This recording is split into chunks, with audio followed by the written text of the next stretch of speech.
to believe that such a seemingly conservative group could have been selected randomly. Where were the men in their 20s and 30s? Where were the steel workers who liked to knock back a few cold ones with lunch? Where were the sophisticated city dwellers who might have enjoyed the occasional cocktail-fueled night on the town? Where were the Italians? But that wasn't all that bothered Capone's lawyer. Almost all of the men in the jury pool had recently served on other juries. Some had served more than half a dozen times. Every trial is different, of course, but most lawyers operate on the assumption that experienced jurors are more prone to convict than newcomers to the process. The veterans come to feel like a part of the courthouse team. They bond with judges. They start to feel like important cogs in the crime-fighting machine. For the defense, they're dangerous and best avoided. Ahern used all 10 of his peremptory challenges to get rid of the most offensive candidates. They included 4 men who had served on the federal grand jury that heard tax charges against Ralph Capone, and 1 who had served on the grand jury investigating Prohibition law violations by Al Capone. But Ahern couldn't toss out all the jurors. He was incredulous. In a region of more than 1 million eligible jurors, he asked the judge, was it so hard to find fresh faces? He might have asked, more specifically, was it so hard to find men who had not already served on Capone juries? It seems more than a coincidence that so many of these jurors are repeaters, Ahern said. It is not a fair manner of selection. There was no way for Ahern to know how this jury pool was assembled, whether the names were selected at random or culled from a list of recent jurors. Until the 1960s, most federal courts used the key man system to find jurors. Court clerks asked prominent citizens to nominate prospective jurors, and key men from these lists found themselves summoned again and again. Nothing in the law said a jury had to be randomly selected, only that it represent a fair cross-section of the community. Judges liked key men because they already had knowledge of the criminal justice system. They made the process run more smoothly. And over the course of the 1920s, as judges also discovered that older and more conservative jurors were more likely to convict bootleggers than younger and more liberal ones, they honed their lists of key men accordingly. In this instance, Ahern objected, as countless defense attorneys had done in countless cases before. He asked Wilkerson to throw out the entire pool of jurors and start again. Wilkerson, without comment, denied the request. Some reporters had expected jury selection to take days. It took less than 3 hours. In the end, 11 of the 12 jurors seated for the trial hailed from small towns in northern Illinois. 9 of 12 had recently served in other cases. One juror, an insurance salesman from Edisonville named Arthur O. Prochnow, had served 9 times. Like other newspaper readers, wrote Juror Prochnow in an article printed 5 years after the trial, I had formed a pretty fair picture of Capone prior to the trial. I understood that he was a terrible man who did not hesitate to murder those who stood in his way. To me, he epitomized all that was evil. Though they tended to focus more on the jurors' rural backgrounds than their depth of experience, some of the reporters covering the trial agreed with Ahern's conclusion that the deck had been stacked against Capone as a result of the key man system. Capone is to have no trial by his peers, reported the Tribune. It is to be by the men who reflect the opinions of the countryside, whose minds are formed in the quiet of the fields or in the atmosphere of wayside villages. Damon Runyon, who had come in from New York to cover the trial of his occasional drinking buddy for the Hearst Syndicate, said he detected the fragrant whiff of green fields and growing rutabagas and parsnips in the courtroom. The jurors, he continued, were a bunch of hayseeds, horny-handed tillers of the fruitful soil, small-town storekeepers, mechanics, and clerks. In addition to his stories for Hearst, Runyon also agreed to write a column for the Chicago Herald and Examiner under the pseudonymous byline of Otto Nertz, described by the paper as a former blacksmith turned apple vendor who would provide the view of the man in the street. Nertz began his first column with this bit of vintage Runyon. "I ain't got nothing against Snorky Capone, except wishing he would turn on a better brand of tap beer in the Loop. On my last birthday, I took a speedboat ride up the Chicago River, and a lungful of water I got at that time tasted very similar to Snorky's beer. As for his hard liquor, all I can say is, 3 drinks and you get a nosebleed." Nertz, not surprisingly, agreed with Runyon that Capone seemed to be facing a surprisingly bumpkinish jury. "All these gents is eager to get in the box. If they get in, they'll be able to pass their old age sitting on the Cracker Barrel back home saying, 'Did I ever tell you that when I was a juror in Snorky Capone's case,' etc." Before it ever began, Capone complained to his lawyers that Judge Wilkerson would never give him a fair trial. Given that Wilkerson had overseen the conviction of Ralph Capone and had already thrown out Al's plea bargain, prompting Capone to switch his plea from guilty to not guilty, the defendant had good reason for his apprehension. No one needed to remind him that he faced a maximum sentence of 32 years and fines of $80,000. But Ahern ignored Capone's complaints. For reasons the lawyer never explained, he chose not to seek a change in venue. The only logical explanation is that Ahern, a Chicago operator to the core, felt comfortable and confident operating in the city limits. But if Ahern thought that the same old tricks that had worked in county court would work in federal court, he was in for a surprise. The next day, Prosecutor Dwight Green opened with a summary of the case against Capone. The government would prove, he said, that Capone raked in huge profits from gambling houses, brothels, and speakeasies, that he lived a life of luxury with a palatial home in Miami and extravagant shopping sprees in Chicago, that he had earned income of more than $1 million from 1924 to 1929, and that he had intentionally sought to hide that income to avoid paying income tax. In summary, he said, "The evidence will show that during all these times the defendant had plenty of money to pay a tax to the government, but that, instead of paying the taxes, he dissipated, concealed, and covered up those assets and money." Ahern made no opening statement. He was joined at the defense table by Albert Fink, a 57-year-old lawyer with protruding ears, sagging jowls, and a mostly bald head. Early in his career, Fink had specialized in income tax law and interstate commerce, but of late had been taking on more humdrum cases, representing angry spouses angling for divorce and public officials accused of corruption, among others. For Fink, the Capone case might have been personal.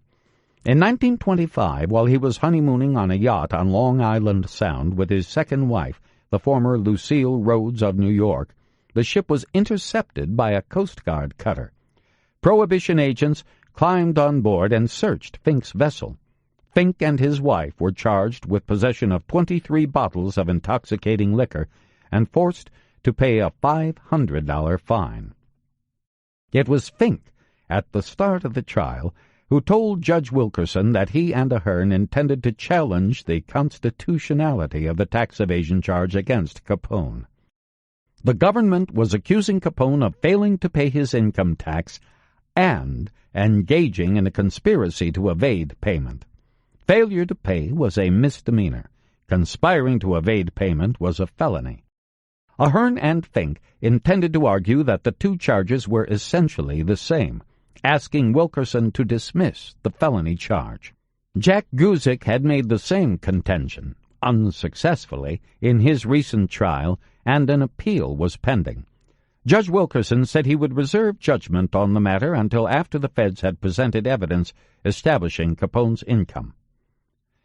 The government's first witness was Charles W. Arndt, chief of the Income Tax Division for the Chicago office of the Bureau of Internal Revenue, who reported that the government had no record of any income tax having been paid under the name Alphonse Capone or any of his known aliases, including Scarface Capone, Snorky Capone, A. Costa, Al Brown, or Scarface Brown. Capone smiled. He leaned back in his chair. With hairy hands and fat, powerful fingers, as Meyer Berger, a young reporter for the New York Times, put it, he drummed the table and flicked at the leather straps of his expensive briefcase.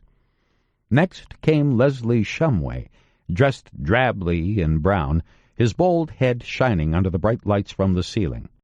He and Fred Reese, the gambler who had helped seal the conviction of Guzik, were considered the linchpins of this case, as well as the men most likely to be assassinated in an attempt by Capone to derail the trial.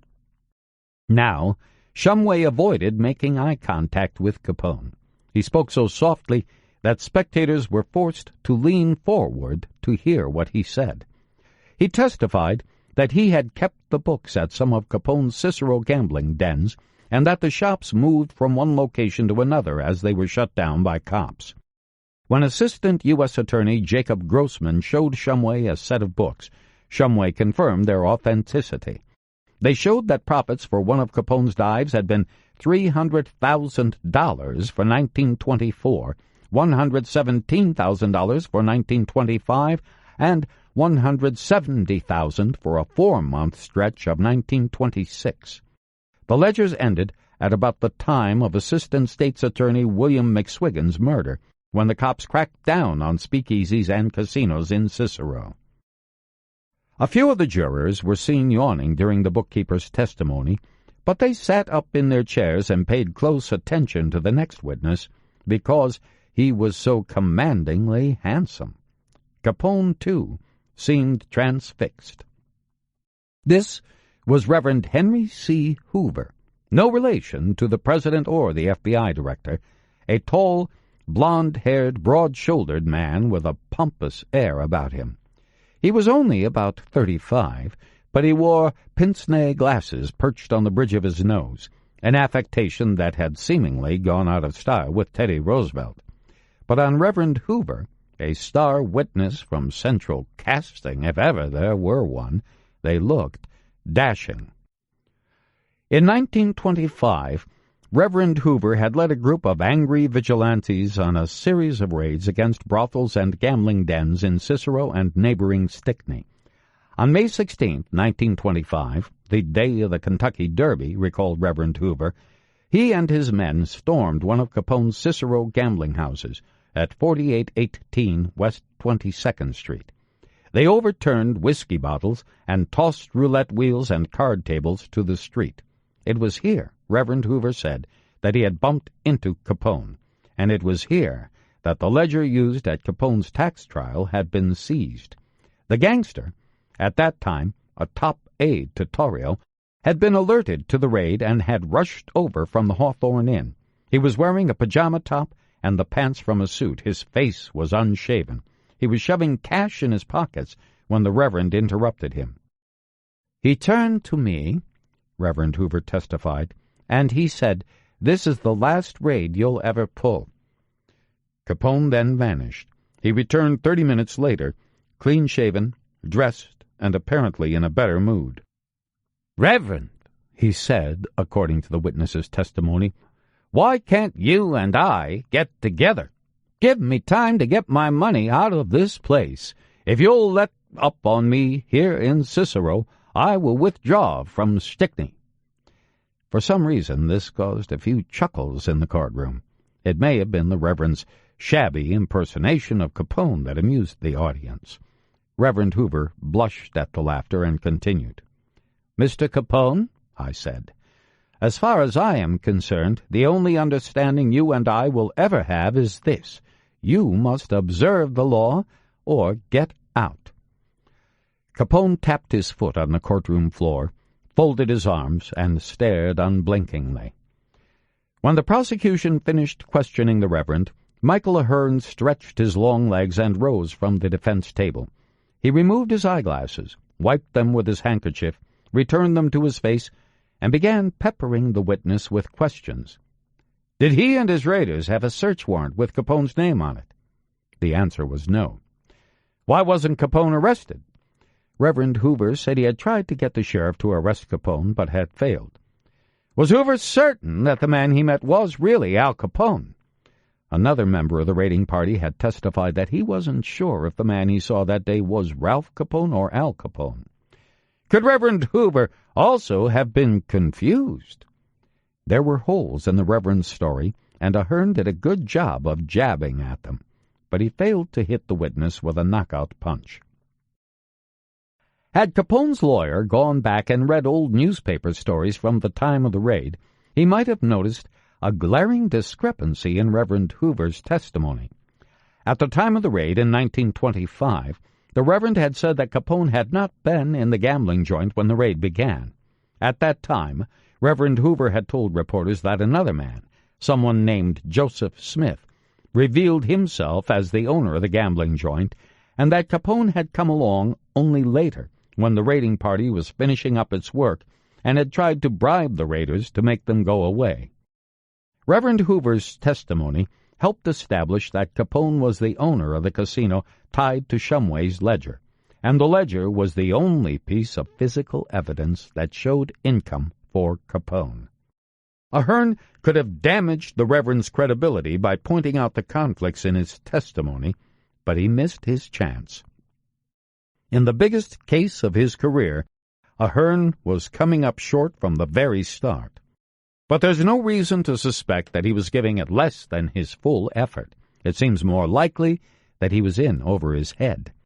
As a defender of safecrackers, gamblers, and whores, he was as good a lawyer as Chicago had to offer for the common criminal. He knew that the best way to help a client to beat a rap was to make the cops look like the bigger criminals, which usually went over well with Chicago juries. But Ahern had little, if any, experience that would prepare him to go up against the massive forces of the federal government in an income tax case, much less an income tax case that was turning out to be a referendum on the sanctity of American law. One can only wonder what Clarence Darrow would have done had he been sitting at Capone's table. And at this point in the trial, Capone might have been asking himself that very question. When court was adjourned for the day, Capone, his lawyers, and his bodyguard, Phil DeAndrea, posed for a few pictures in the courtroom. The boss seemed to be in fine spirits. The men left the building through the doors on Dearborn Street, where mounted police officers held back the crowd and extra traffic cops kept the streets clear. The man of the hour lingered a while, waving to the crowds and chatting with strangers, until one of his men encouraged him with a gentle push to get into the back seat of a waiting taxi. Capone's fedora caught on the edge of the door as he entered the car. He grabbed his hat and shut the door. The taxi whirled away, and the crowds disappeared. Chapter 43. Big Spender. The second day of testimony brought another critical moment. As soon as Judge Wilkerson gavelled the start of the session, the government called George G. Slentz, an Internal Revenue Bureau lawyer, as its first witness. Another of George Johnson's assistants, Samuel G. Clausen, asked Slentz to examine a letter written on September 30th, 1930, by Lawrence Mattingly, Capone's tax lawyer at the time. It was the letter Mattingly had written in an attempt to settle Capone's tax debt. It was his belief, Mattingly had written, that Capone's income for 1926, 1927, 1928, and 1929 did not exceed $26,000, $40,000, $100,000, and $100,000 respectively. Ahern and Fink sprang to their feet simultaneously and rushed to the bench, asking Wilkerson to bar the evidence. The letter was an attempted compromise, not a confession, but the jury would surely perceive it as an admission of guilt, the two lawyers complained. There had been no threat of criminal charges at the time of the attempted settlement. Capone had merely been trying to do what the government demanded of him, pay his taxes. Better late than never. Congress doesn't want to send people to jail, Ahern complained. Congress wants people to pay their taxes. It wants them to come in and settle with their government before criminal or civil action is started, so it won't have to be started. And that's what Capone had been trying to do. Ahern cited examples of cases in which admissions made in attempts at compromise had been ruled inadmissible in criminal proceedings, but Judge Wilkerson was not persuaded. "When a man makes such statements," the judge said, "he does so at his own peril. He cannot bind the government not to prosecute him." He would allow the jury to hear the evidence and see Mattingly's letter. Once it appeared that he would lose his bid to throw out the letter, Ahern tried another tack. He argued that the letter should be viewed as evidence that Capone was not trying to evade paying his income taxes at all. In fact, said Ahern, it showed that Capone was attempting to settle his account. At the very least, Ahern believed, that should prove that Capone was not engaged in the felonious act of defrauding the government. Only time would tell if that argument would impress the jury. Over the next several days, prosecutors would try to establish that Capone was a lavish spender.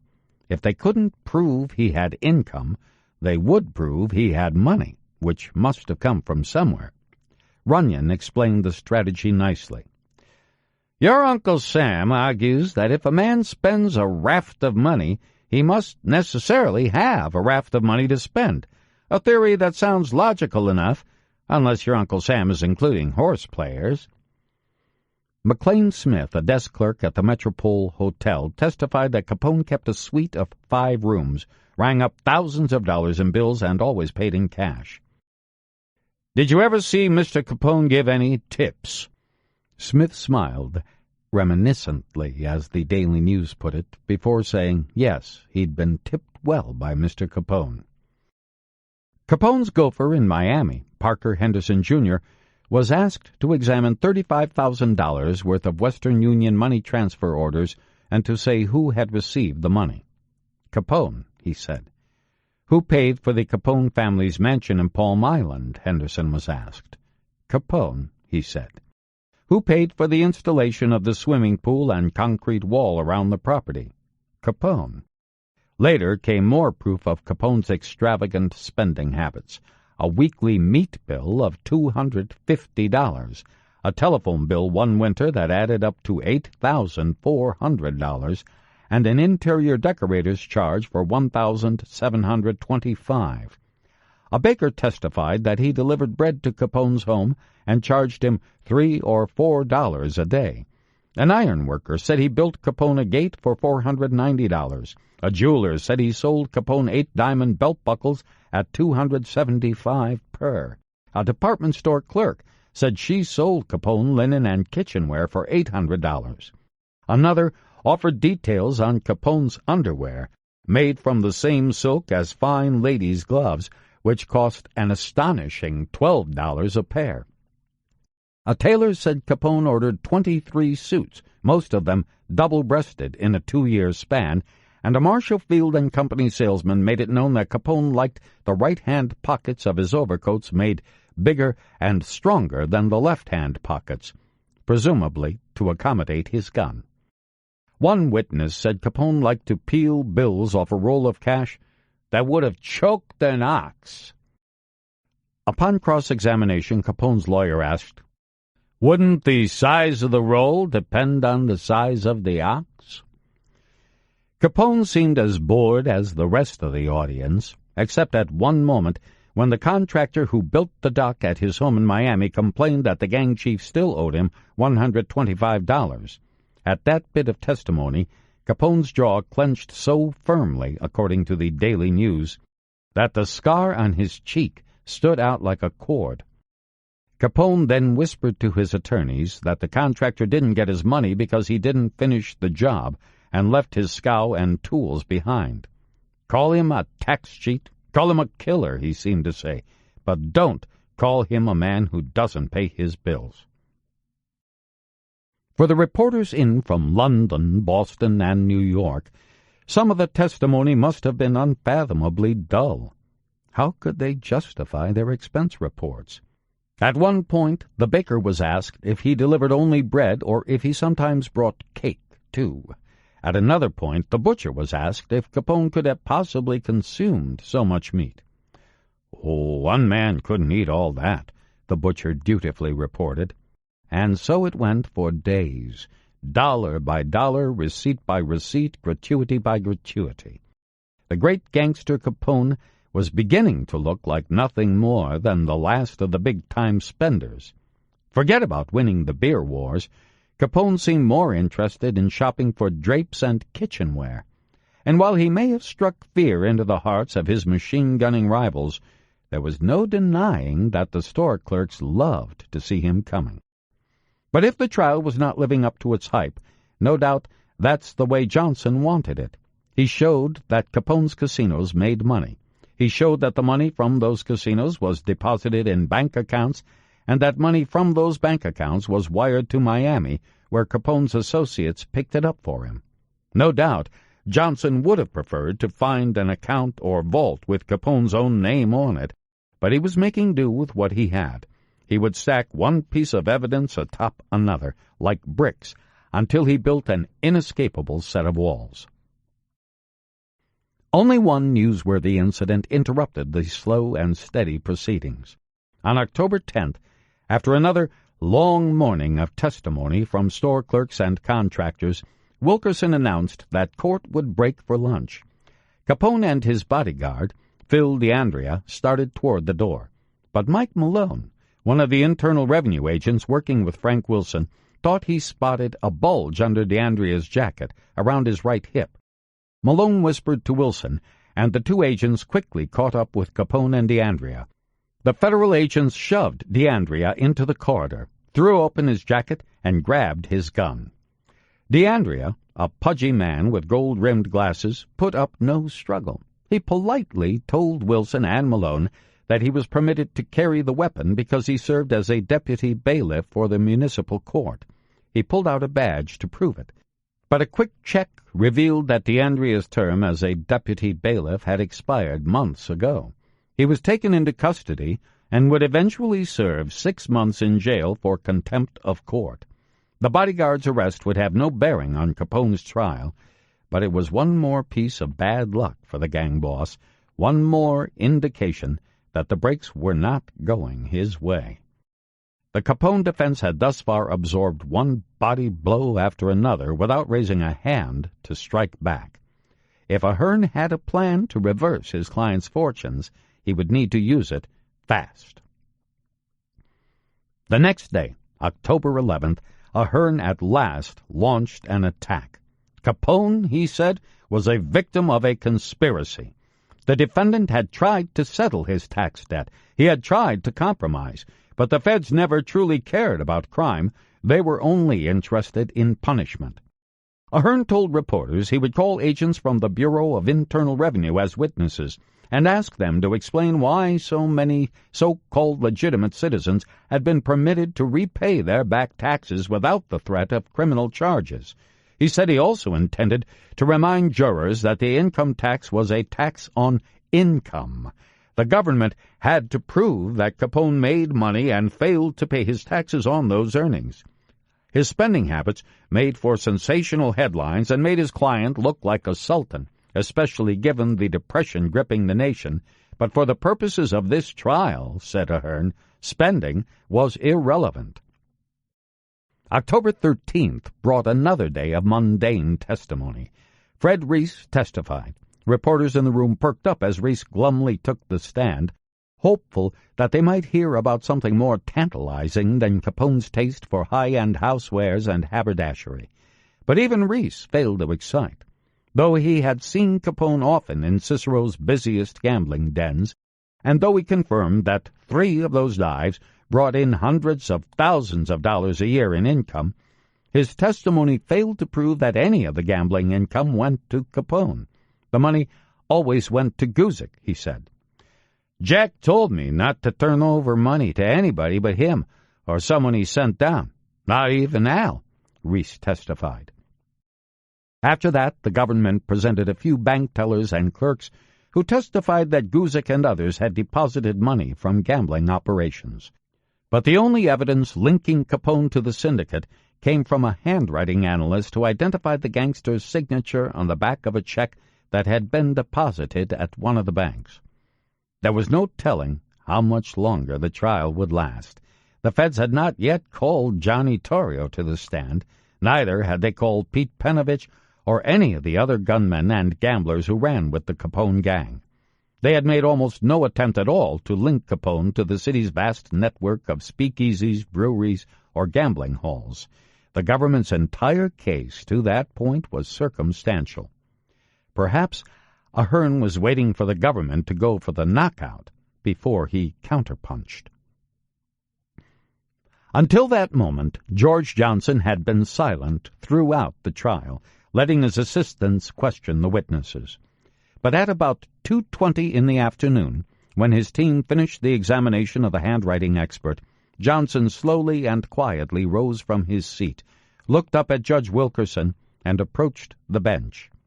Silence settled over the room as the jurors and spectators watched the slightly built prosecutor make his way across the floor. In his 5 years in office, the reticent Johnson had never interrogated a witness, never raised an objection, never spoken a word in court as far as anyone could recall. He had always left the speaking parts to others. Now came the moment he had been waiting for. "Your Honor," he said, "the government now rests." Ahern and Fink were staggered. They had anticipated that the government would continue calling witnesses for at least one more day, and they were not entirely prepared to start calling their own. Fink shot from his chair to complain.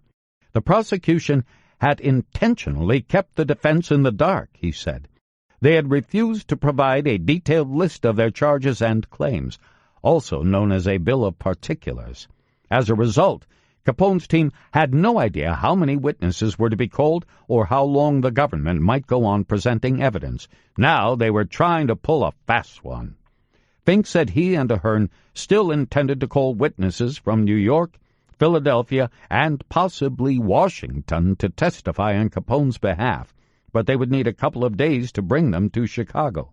The witnesses, he said, would offer evidence of Capone's massive losses as a gambler, the only business he ever has admitted being in.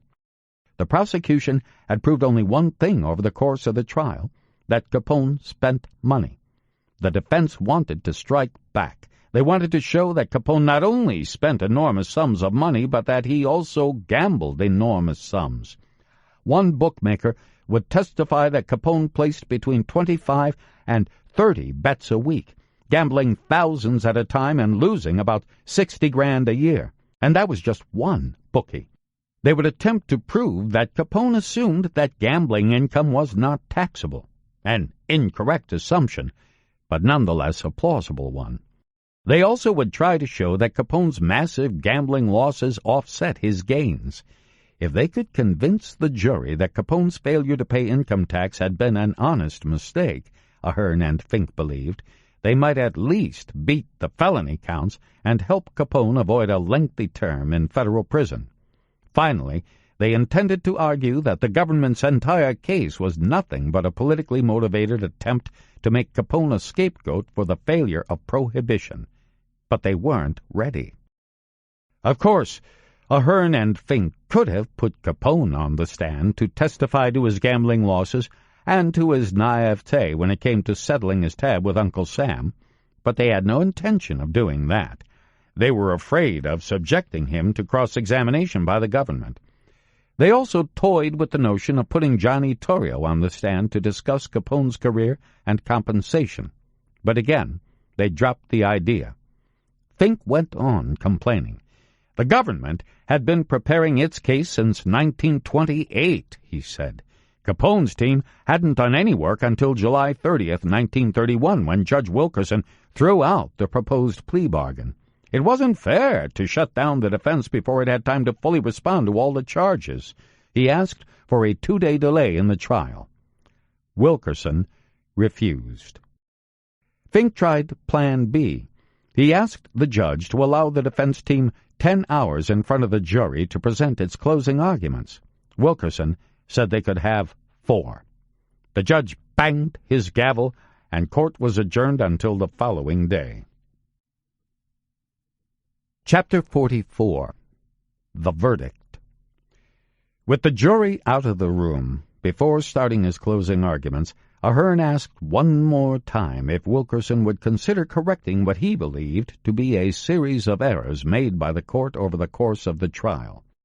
Would the judge consider throwing out the Mattingly letter that the government had construed as an admission of income for Capone? No, said the judge.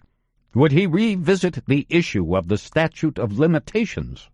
No, said the judge. Then, with nothing to lose, Ahern threw the Hail Mary. Calling the case a corruption of the Constitution, he asked Wilkerson to throw out all the charges, issue a directed verdict of not guilty, dismiss the jury, and set Capone free. No doubt he knew the judge's reply before he heard it. The jury re-entered the courtroom, took their seats, and Ahern prowled before them like a lion in a cage, confinement making him angrier by the moment. He began his closing statements. The jurors could see he was furious, although they didn't know what exactly had set him off. Commandingly, Ahern reminded the jurors that they had promised when they were appointed to this panel that they would acquit the defendant if the evidence failed to establish his guilt. They had vowed that they would not be ashamed to return to their friends, families, and business associates when the trial was over, and to say that they had set free the great Capone. It was time, he said, to see if they were true to their words. "You are the only barrier between this defendant and the encroachment of government," he said, staring down the jurors, beseeching them, searching for the words that would move and persuade them as he presented his closing argument. "The government has sought by inference and presumption to prove this man guilty. Its evidence can hardly be called even circumstantial. Why do they seek conviction on this meager evidence? Because he is Alphonse Capone. Because he is the mythical Robin Hood you read so much about in all the newspapers. They have no evidence." Ahern continued to stalk back and forth across the well-worn wooden floor in front of the jury box. At one point, as he began to warm up, he stopped and slapped his hand on the railing in front of the box. Thwack! "Delenda est Capone!" Ahern exclaimed. "Do you know what that means?" In the days of the Roman Empire, Ahern went on, Cato the Elder became obsessed with the destruction of Carthage. "Delenda est Carthago," he would tell the Senate every time he rose to speak, even when the subject at hand had nothing to do with the Mediterranean state. "Carthage must be destroyed." He made it his motto, his mission, his mania. And Carthage was destroyed, largely because of Cato's persistence. Today, Ahern said, government officials have taken up the role of Cato, putting their personal obsessions ahead of the Constitution, sending up the cry, "Capone must be destroyed." The government had dedicated a huge number of man-hours and terrific sums of money in building its case, said Ahern. They were trying to make Capone the fall guy for a disastrous law, prohibition, that had cost the nation countless millions and sent thousands of men to early deaths. But the jury could send the government a message, Ahern said. The jury could tell Washington that the problem was bigger than Capone. Ask yourselves this question, Ahern implored the jury. If this were a civil trial to determine Capone's tax debt, how much would you say he owed? How much income has the government firmly proved? If you can't answer, he asked the jurors, how can you send this man to prison? Ahern was working himself into a lather. He slapped the railing of the jury box again and again. He paused for a drink from the water cooler and summoned one more burst of energy, one more big breath of air. He was working toward his climax, still hoping to make jurors see the case as he did. Moving quickly, He reviewed the evidence presented by the prosecution, reminding them again that every last bit of it was circumstantial. Even the Mattingly letter, which was so critical to the government's case, was a deeply flawed piece of evidence. He reminded the jurors that the Mattingly letter contained only theoretical estimates, and the government had come up with no corroboration, no bank ledgers, no canceled checks, no nothing. Despite its obsession, despite its manpower, despite its budget, he said, the government of the United States had utterly failed to prove Capone's guilt. Fink stepped in at times, giving his partner a break to make the more technical, unemotional arguments. Capone had failed to pay his taxes, Fink said, but that was hardly the same as attempting to defraud the government. Judge Wilkerson interrupted him at one point. "Isn't it possible to defraud by remaining silent when one has a responsibility to speak?" the judge asked. Fink said no. An attempt, by definition, requires action. Wilkerson rose from his seat and paced as Fink went on, telling the jury that Capone was not the kind of man to shirk his duties. "A tin horn or a piker might," he said, "but no one has ever accused Capone of being a piker." Then Ahern took over again, resuming his heated oratory. It was getting late. Shadows rose along the walls. The corners of the courtroom grew dark. Capone hunched forward in his seat, big shoulders curved beneath a bright green suit. His jaw worked another mint, his eyes locked on his lawyer's every move. Ahern reminded the jurors that Capone had been tricked into confession. The confession was false and inadmissible, he said, even though the judge had admitted it. Capone never had a chance, he said. "It was all a plot, gentlemen," thundered Ahern, "to get this defendant to make admissions that he had a tax liability. The cry had gone out, Delenda est Capone." He banged the railing again with the palm of his hand. "Capone must be destroyed." The words rang out, and the courtroom fell silent. For a moment there was no motion, not a sound. Finally, a few feet shuffled, and a couple of chairs creaked. The tension broke. Capone allowed himself a smile. Ahern had given it his best shot. That night George Johnson sat at his desk with a pencil and a legal pad and began outlining his closing argument. "Capone must be destroyed," he scribbled, perhaps unnerved, perhaps amused by Ahern's attempt to make the federal government the bad guy in the trial of the nation's most notorious criminal. Then he jotted his response. "This is an orderly, lawful prosecution by the duly constituted authorities." On he went across 23 pages, organizing his thoughts and planning his attack, before condensing his strategy into 10 typewritten sheets that he would use in guiding the jury to its conclusion. If Ahern had gotten under Johnson's skin, the placid prosecutor wasn't showing it.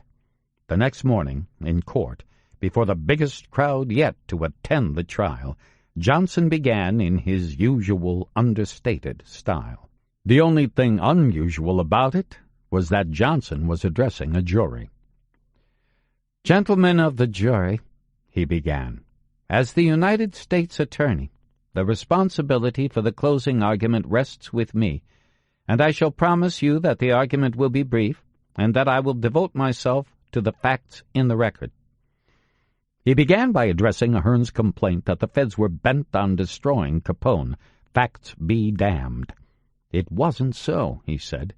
Every morning, Johnson explained, millions of Americans go to work, and every one of those workers must pay an income tax on every dollar they earn above the sum of $1,500. The government has no more important function, except in the emergency of war, than to enforce the revenue laws of this government. And if the time ever comes in the United States when our American people will pay taxes only when the government seeks to find out what they owe, or when it begins an investigation of their affairs to determine their tax, then government will fail. Then the Army and Navy will disband, and our institutions will disappear. Our courts will be swept aside. American civilization will fail, and organized society will revert to the days of the jungle where every man will be for himself. Johnson, having handled these cases before, knew that the simplest argument was best. Forget about bootlegging. Forget about gunplay. Stick to the obvious. Calmly hewing to his notes, in even tones and run-on sentences, he continued. There would be no pounding on the railings for Johnson, no intemperate displays of emotion, no Latin quotations. He looked into the jury box and saw men much like himself, plain-spoken family men, small-town strivers, men who took pride in following society's rules, and he knew just how to talk to them. I have been a little bewildered in this case at the manner in which the defense has attempted to weave a halo of mystery and romance around the head of this man, he said, gesturing toward Capone. Who is he? Who is this man who, during the years that we have considered here, has so lavishly expended what he claims to be almost $500,000? Is he the little boy who succeeded in finding the pot of gold at the end of the rainbow? Or maybe, as his counsel says, is he Robin Hood? But Robin Hood was supposed to take from the rich and give to the poor, Johnson reminded the jurors. Was it Robin Hood in this case who bought $5,000 worth of diamond belt buckles to give to the unemployed? Was it Robin Hood in this case who bought a meat bill of $6,500? Did that go to the unemployed?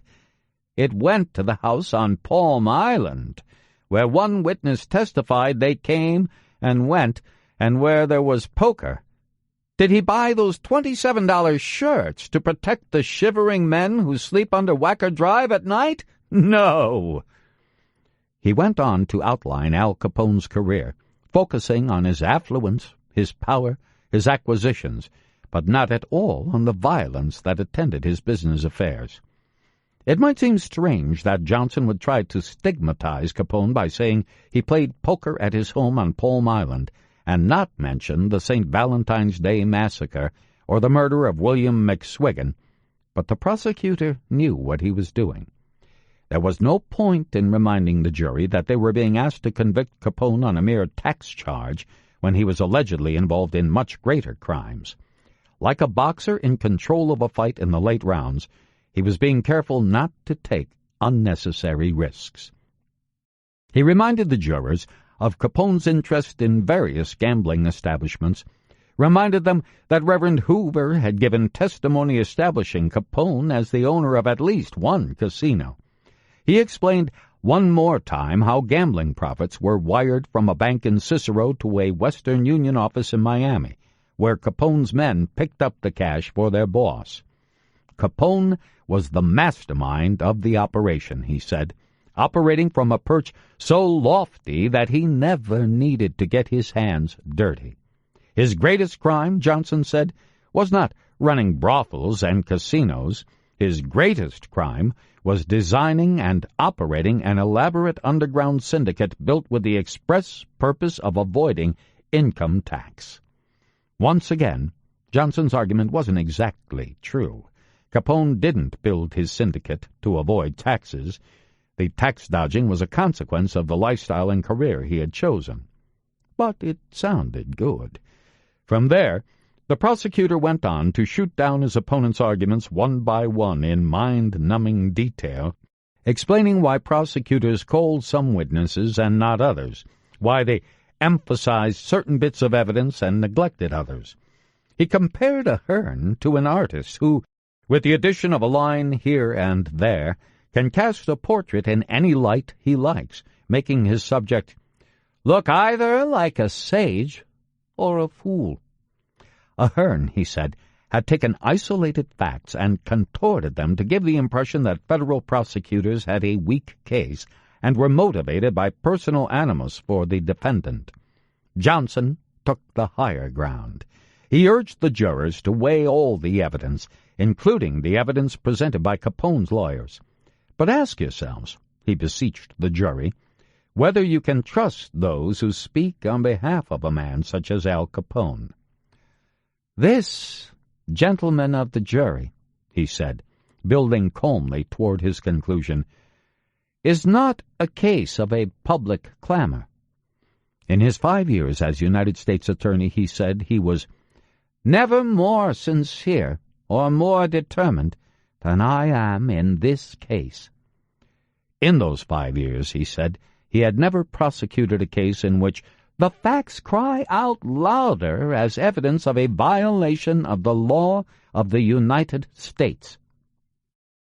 Though the case had been a difficult one, Johnson said, he had refused to compromise his ethics. He had refused to present witnesses who were less than reliable. Opposing counsel, he said, had told the jury that this case would be remembered for generations to come. But Johnson told the jurors to ignore that comment. To treat this case as if the defendant were John Brown, he continued. I am asking you to be fair and impartial to the defendant, and I am asking you to be fair and impartial to the government. If future generations do remember the trial of Al Capone, he said, they will remember it for an important reason. They will remember it for the reason that it will establish this: whether any man can be above the law, whether any man can so conduct his affairs that he can escape entirely the burdens of government. And that is the record, gentlemen of the jury, that your verdict will write in this case. The jury needed 8 hours and 10 minutes to reach its decision. At 10:50 p.m. on Saturday, October 17th, Ahern got word that the panel had come to a verdict. He called Capone at the Lexington Hotel. 15 minutes later, Capone was back in the courtroom. He took a seat, removed his hat, and mopped his sweaty forehead with a handkerchief. The court was called to order. Members of the jury filed back in and took their seats in the jury box. Outside, the city streets were dark and quiet. About 50 spectators had somehow gotten word of the imminent verdict and hustled to the courthouse to witness the moment. Capone and his lawyers sat up straight and looked at the faces of the jurors, trying to read something in their various expressions. Judge Wilkerson strode to the bench, and everyone stood. The judge sat, faced the jury, and asked, "Gentlemen, have you reached a verdict?" "Yes, sir," said the foreman, his voice barely audible. "You may hand your verdict to the clerk," said the judge. The clerk took the prepared form, cleared his throat, and began to read. What happened next left everyone, including the judge, a little confused. "We, the jury, find the defendant guilty on counts 1, 5, 9, 13, and 18 in the second indictment," the clerk announced, "and not guilty on counts 2, 3, 4, 6, 7, 8, 10, 11, 12, 14, 15, 16, 17, 19, 20, 21, and 22. A long moment of silence followed, as if everyone in the room tried to figure out what all those numbers meant. To Capone, who had always been pretty good at calculations, it must have sounded positive. 16 not guilties to 5 guilties. He smiled nervously. The judge looked at the piece of paper, handed it back to the clerk, and asked him to read it again so the attorneys could make sense of what they had heard. The clerk ended up reading it twice. Lawyers on both sides began scratching at their ledgers. It took them several minutes to figure out what the verdict meant, and for Capone to be informed that he had nothing to smile about. he would face a maximum sentence of 17 years, 5 years for each of the 3 felonies and 1 year for each of the 2 misdemeanors, and a maximum fine of $50,000. It could have been worse, but it certainly didn't qualify as a victory. Sentencing would take place the following week, said Judge Wilkerson. He banged his gavel. Court was adjourned. Capone hustled out the door and down the elevator. 1 week later, Capone appeared in court again to hear Judge Wilkerson announce the sentence. The gangster smiled at some of the spectators in the courtroom and shook hands with his attorneys. None of his family joined him. The crowd of about 200 hushed when Judge Wilkerson entered the room. Capone edged forward on his swivel chair, cupped his right hand over his ear, and opened his bushy-browed eyes wide. First, Wilkerson addressed a motion by Ahern to have the entire verdict dismissed. The motion, he said, is denied. Capone sat back in his chair. Ahern asked the court to record his objection to the decision. Then Judge Wilkerson asked Capone to stand and approach the bench. Capone stood, hands behind his back. The room was silent. On the first felony count, said the judge, he sentenced the defendant to 5 years in prison and a $10,000 fine. Capone grimaced. On the second felony count, said the judge, he sentenced the defendant to 5 years and a $10,000 fine. Capone bounced a little on his feet and nervously licked his lips. On the third felony count, said the judge, he sentenced the defendant to 5 years and a $10,000 fine. Capone's fingers locked and unlocked behind his back.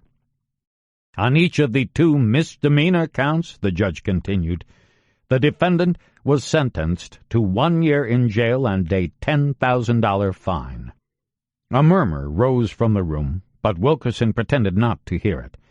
He added that 2 of the 3 felony counts would run concurrently, and he gave Capone credit for some of the time he'd already served for contempt. The result, he said, is that the aggregate sentence of the defendant is 11 years in the penitentiary and fines aggregating $50,000. It was by far the stiffest sentence ever handed down in a tax case. Capone, one newspaper reporter wrote, looked like a man who had just been slapped in the face. His whole body trembled. After a few seconds, he appeared to compose himself. He turned to his lawyers and shook their hands. Well, so long, he said. Goodbye. Epilogue. Just like that, Capone was gone. Never again would he terrorize, peddle booze, or live the life of a titan. At the close of his trial, he entered Cook County Jail, where so many of his men had come and gone over the years, pausing briefly near the entrance to talk yet again with reporters. "What do you say, Al?" one of the scribes asked.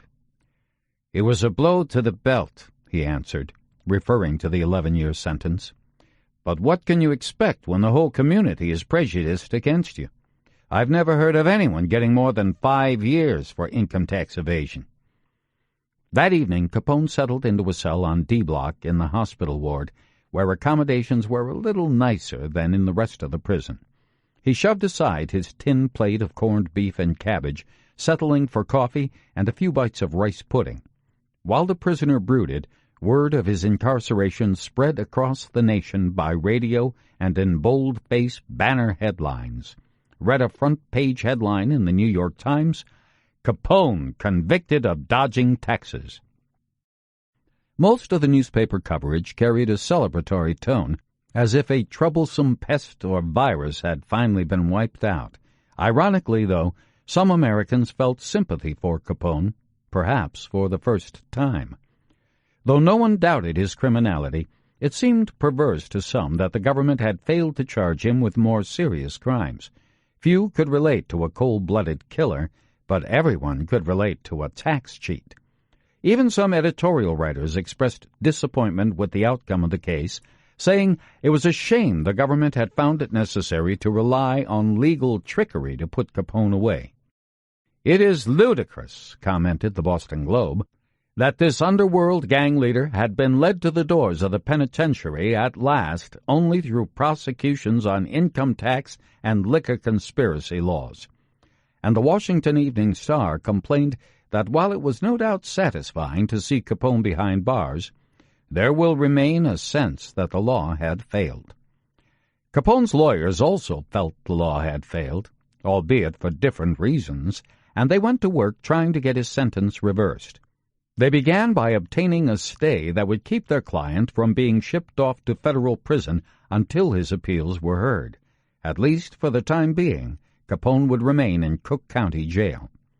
Before long, though, George Johnson received an anonymous telegram saying Capone was getting a little too comfortable at Cook County. More specifically, claimed the informant, the gangster was using the jail as the new headquarters for his criminal enterprise. Capone had paid off the warden, according to the tip, and now he had the freedom to make phone calls, send telegrams, and dispatch messengers around the city. He even had secretarial help, the informant reported. Some of his fellow inmates who happened to be longtime associates, including William Three-Fingered Jack White and Phil DeAndrea, were permitted to leave their cells to fraternize with Capone. Prisoners were allowed a limited number of visitors, but Capone was said to be circumventing the rule by having his gangster pals pretend to visit the other inmates in his ward. Among his guests were Jack Guzik, Frankie Rio, Red Barker, Murray Humphreys, Johnny Torrio, and a Capone girlfriend identified only as Marion. When guests arrived, Capone served them good whiskey. Women were brought in, too, and paid to put on an obscene performance for the entertainment of Capone's guests.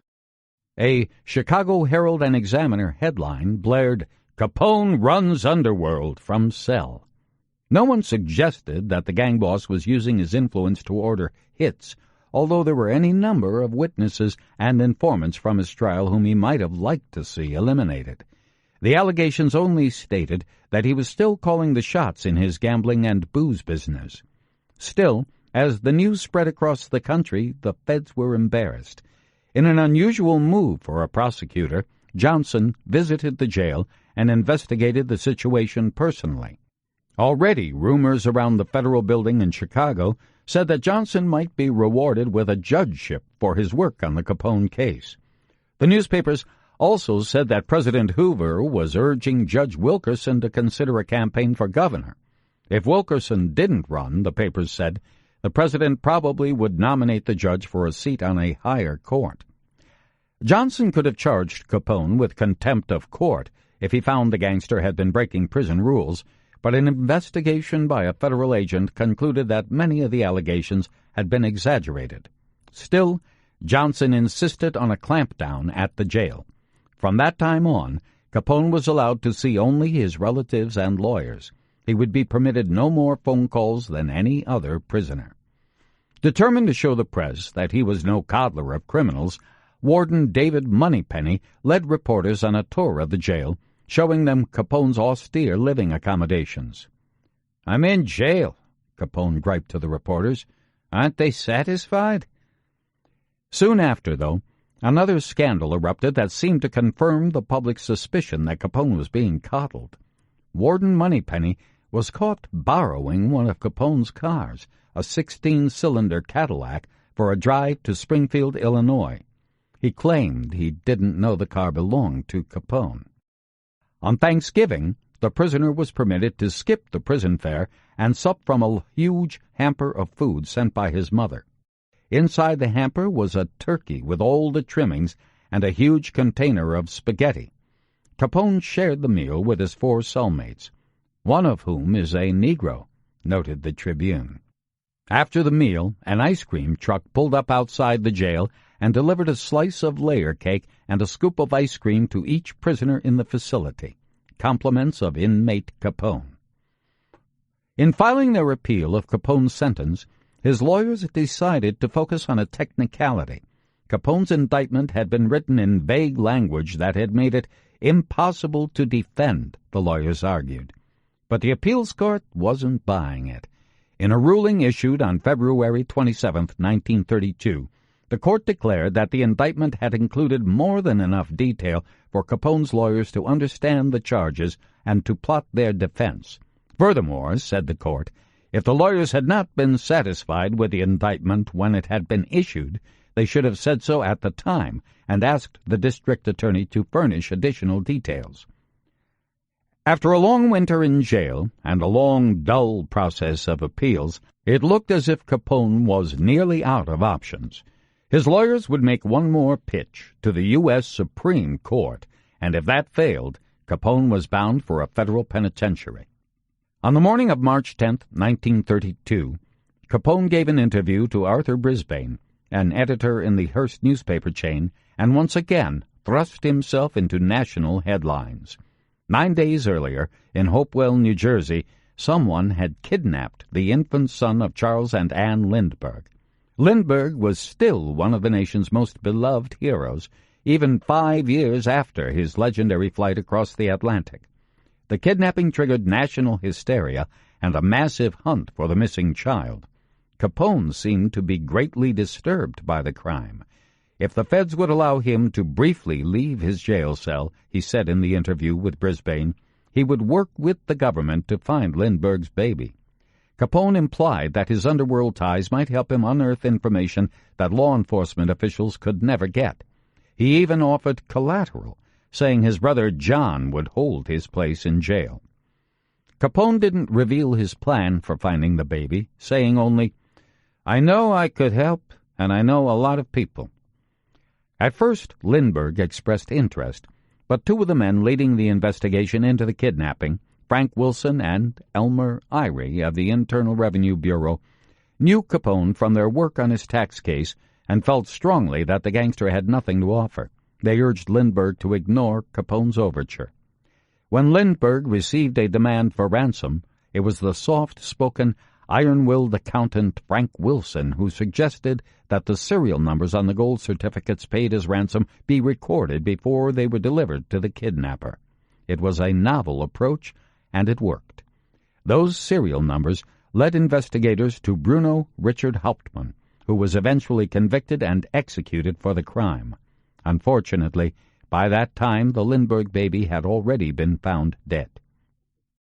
In 1936, Frank Wilson was named chief of the Secret Service. He didn't generate many headlines, no surprise, but he made huge strides in reducing the production and distribution of counterfeit money, cutting the government's annual losses from $1.5 million to $50,000. He also instituted techniques for protecting the president that would remain standard procedure for decades to follow. He retired in 1947 and died in 1970 at age 83. On May 2nd, the U.S. Supreme Court declined to hear Capone's appeal. Though he expected to be sent to the penitentiary at Leavenworth, Kansas, where his brother Ralph and other members of his gang had been sent, Capone learned just prior to his departure that the feds were sending him to the penitentiary in Atlanta. It seemed they didn't want too many Chicago gangsters in one place.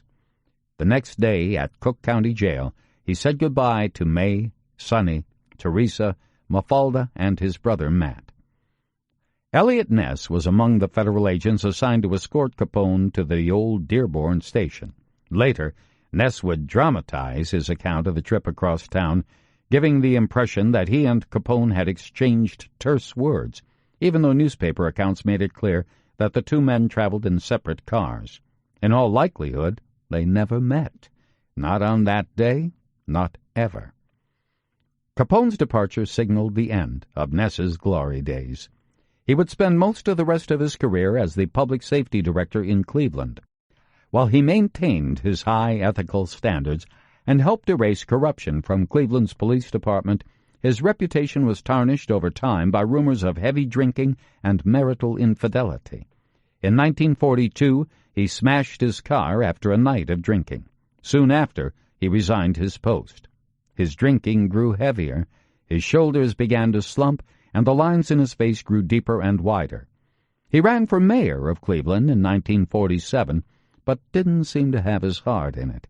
Humiliated by the election loss, he drank more heavily than ever. After a couple of promising jobs in the private sector, He eventually wound up selling frozen hamburger patties to restaurants. He died from a heart attack in 1957. On May 3, 1932, a damp and gray day, the Dixie Flyer rumbled out of Chicago, Atlanta bound. Capone sat shackled to a car thief named Vito Morici, surrounded by federal agents.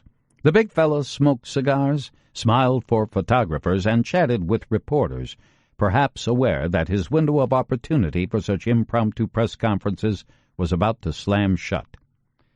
"What do I think about it all?" he asked in reply to a reporter's question. "Well, I'm on my way to do 11 years. I've got to do it, that's all.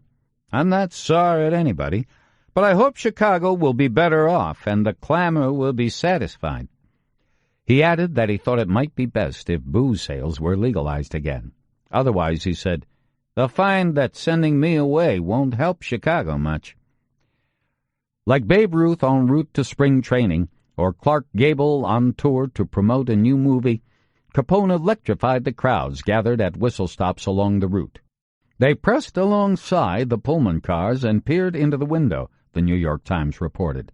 Capone answered their waves with broad smiles and the gesture of a handshake. He continued his dialogue with reporters for much of the trip. He complained once again that he'd been misunderstood, that he'd only been giving people what they wanted. Anyway, he grumbled, bootlegging was a lousy business, hardly the gold mine everyone thought. He griped, too, about President Hoover. If it hadn't been for politics and publicity, he would have been permitted to pay his back taxes and walk away. But taxes had never really been the issue. It was politics. Hoover wanted to make an example of him. Hoover needed a conviction so he could campaign for re-election as the man who locked up Capone. "I don't think that's playing fair," he said, "but they've got me, and I'll have to take the medicine." The U.S. Penitentiary at Atlanta, opened in 1903, was big and imposing, heavily barred and bolted. It was designed to make inmates feel hopeless. Its perimeter wall, 37 feet high, 4 feet thick, and enclosing 23 acres, was the world's largest concrete structure at the time of its completion in 1910.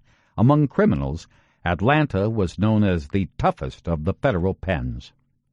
Upon arrival, Capone turned over the $231 in his pocket, as well as 16 religious medals, a rosary, a nail clipper, a fountain pen, a wallet, and a single key. He received a pair of blue denim overalls with the number 40886 stitched on a trouser leg. In his medical examination, he weighed in at 255 pounds, which suggested that Ma Capone had kept her son well fed during his 6-month stay in Cook County Jail. He had 20/20 vision in his right eye and 20/40 in his left. His blood pressure was on the high side at 130/100. Doctors also recorded that he was suffering from arthritis, a deviated septum, made worse by his surgery 3 years earlier performed by a prison doctor in Philadelphia, and a severely swollen prostate gland, which probably made it difficult for him to urinate or ejaculate. He was 33 years old. A psychological exam found him normal in every way. He displayed no psychotic behavior. His memory was good. His IQ measured at 95, which was an average score. In a free association exercise, he did just fine. For table, he said, "Eat on." For sweet, he replied, "Sugar." For gun, he said, "Shoot." But the most important result of Capone's medical workup came from a Wasserman blood test which returned positive for nervous system syphilis, also known as tertiary syphilis. In all likelihood, the news came as a shock to Capone. Asked when he thought he had contracted the sexually transmitted disease, Capone told doctors he had first noticed a lesion on his penis in 1921 when he was 22 years old. At the time, he hadn't sought treatment. The medical report didn't indicate whether Capone told his wife about the infection or whether he had passed the disease on to her. After the initial lesion on his penis, Capone had probably suffered a few other symptoms, including rashes on his hands and feet, muscle aches, and fatigue. But those, too, would have passed without treatment. Capone may have forgotten about them over time. For most untreated syphilis patients, the disease lies dormant and symptoms never return. But in about 15% of cases, after years or even decades of dormancy, the disease comes back and begins destroying the nervous system. It causes dementia, paralysis, and gradual blindness. The mind warps. In some cases, the brain damage is severe enough to be fatal. Prison doctors started Capone on one of the standard treatments for advanced syphilis, bismuth therapy. Penicillin had not yet become available, but they knew they were too late to alter the outcome. In the months and years ahead, Capone would confront a fate much worse than prison. On his first night in the federal pen, Capone burned through half a dozen $2 cigars, according to one of his cellmates, Morris Red Rudensky, a burglar and safecracker who had known the crime boss slightly a few years earlier when Rudensky had worked in the Midwest as a freelance bootlegger. At night, said Rudensky, Capone would cry out in his sleep, "No! No! No!" Rudensky had the impression that Capone was being chased in his dreams. Overall, though, Rudensky was surprised to find that his bunkmate wasn't hateful or vitriolic. He prattled on about his wife and son almost endlessly, wondering, how in hell can a fat dago like me have a son that good-looking? And when Rudensky teased Capone about famous characters from his past, Dean O'Banion and Bugs Moran, to name a couple, Capone would laugh and say the same thing he'd said back in the days of his peak power. It was a shame those guys had insisted on fighting over the booze business when there had been more than enough dough to go around. "If we ever all hooked up," he said with a chuckle, "I could have been president." He was upset with his attorneys. It still seemed absurd to him that he was doing time for taxes, of all things. But he seemed more wistful than angry. He longed to walk the sidewalks of Chicago again, or to lie in the shade at his Palm Island estate, or to follow the ponies, as he put it, at any of his favorite racetracks. Once in a while, Capone would suffer a flare-up, as Rudensky put it, a brief outburst of fury, or a seizure that resembled an epileptic fit. But such incidents were brief, coming and going like firecrackers. Capone got his exercise playing baseball, terribly, and tennis, not quite terribly, but not terribly well. In his youth he had been somewhat graceful, but now he carried far too much weight around his gut to move with any nimbleness. For 8 hours a day he cobbled shoes in the prison factory. When the warden introduced new rules limiting family visits to one a month, Capone wrote a respectful letter of protest, noting that the policy would be a tremendous hardship for families such as his that had to travel great distances to visit the prison. He went on to say he thought he was doing an excellent job running the stitching machine in the shoe shop and wondered if he might have a chance to try another job, at the baker shop or at the tennis court as a helper, as I am familiar with both details. If the warden would grant his request, he said, he would be happy to help out in the shoe shop in his spare time. "Sure hope you will consider me," he concluded, "and give me a chance to advance myself." A newspaper report early in 1933 claimed yet again that Capone was being coddled, allowed to wear his $12 a pair silk underwear, to sleep on a hospital bed instead of the cot in his cell, and to spend more than his allotted time on the tennis courts. There were rumors that Capone was having money smuggled into the prison and using it to buy protection from his fellow inmates and favors from his guards. Rudensky would claim years later in his autobiography that Capone hid his cash in the hollowed-out handle of his tennis racket. The Bureau of Investigation checked out the rumors but found nothing amiss, and the warden assured his bosses in Washington that the nation's most famous prisoner was receiving no special treatment. By now, Capone had dumped his Chicago lawyers and hired a pair from Washington, D.C., William E. Leahy and William J. Hughes.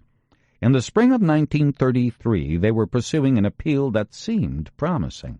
A year earlier, in U.S. versus Sharton, the Supreme Court had ruled that tax evasion did not constitute fraud. That meant the statute of limitations for tax evasion was only 3 years, not 6. If the ruling could be applied to Capone, his felony charges would be reduced to misdemeanors and his prison sentence would be shortened.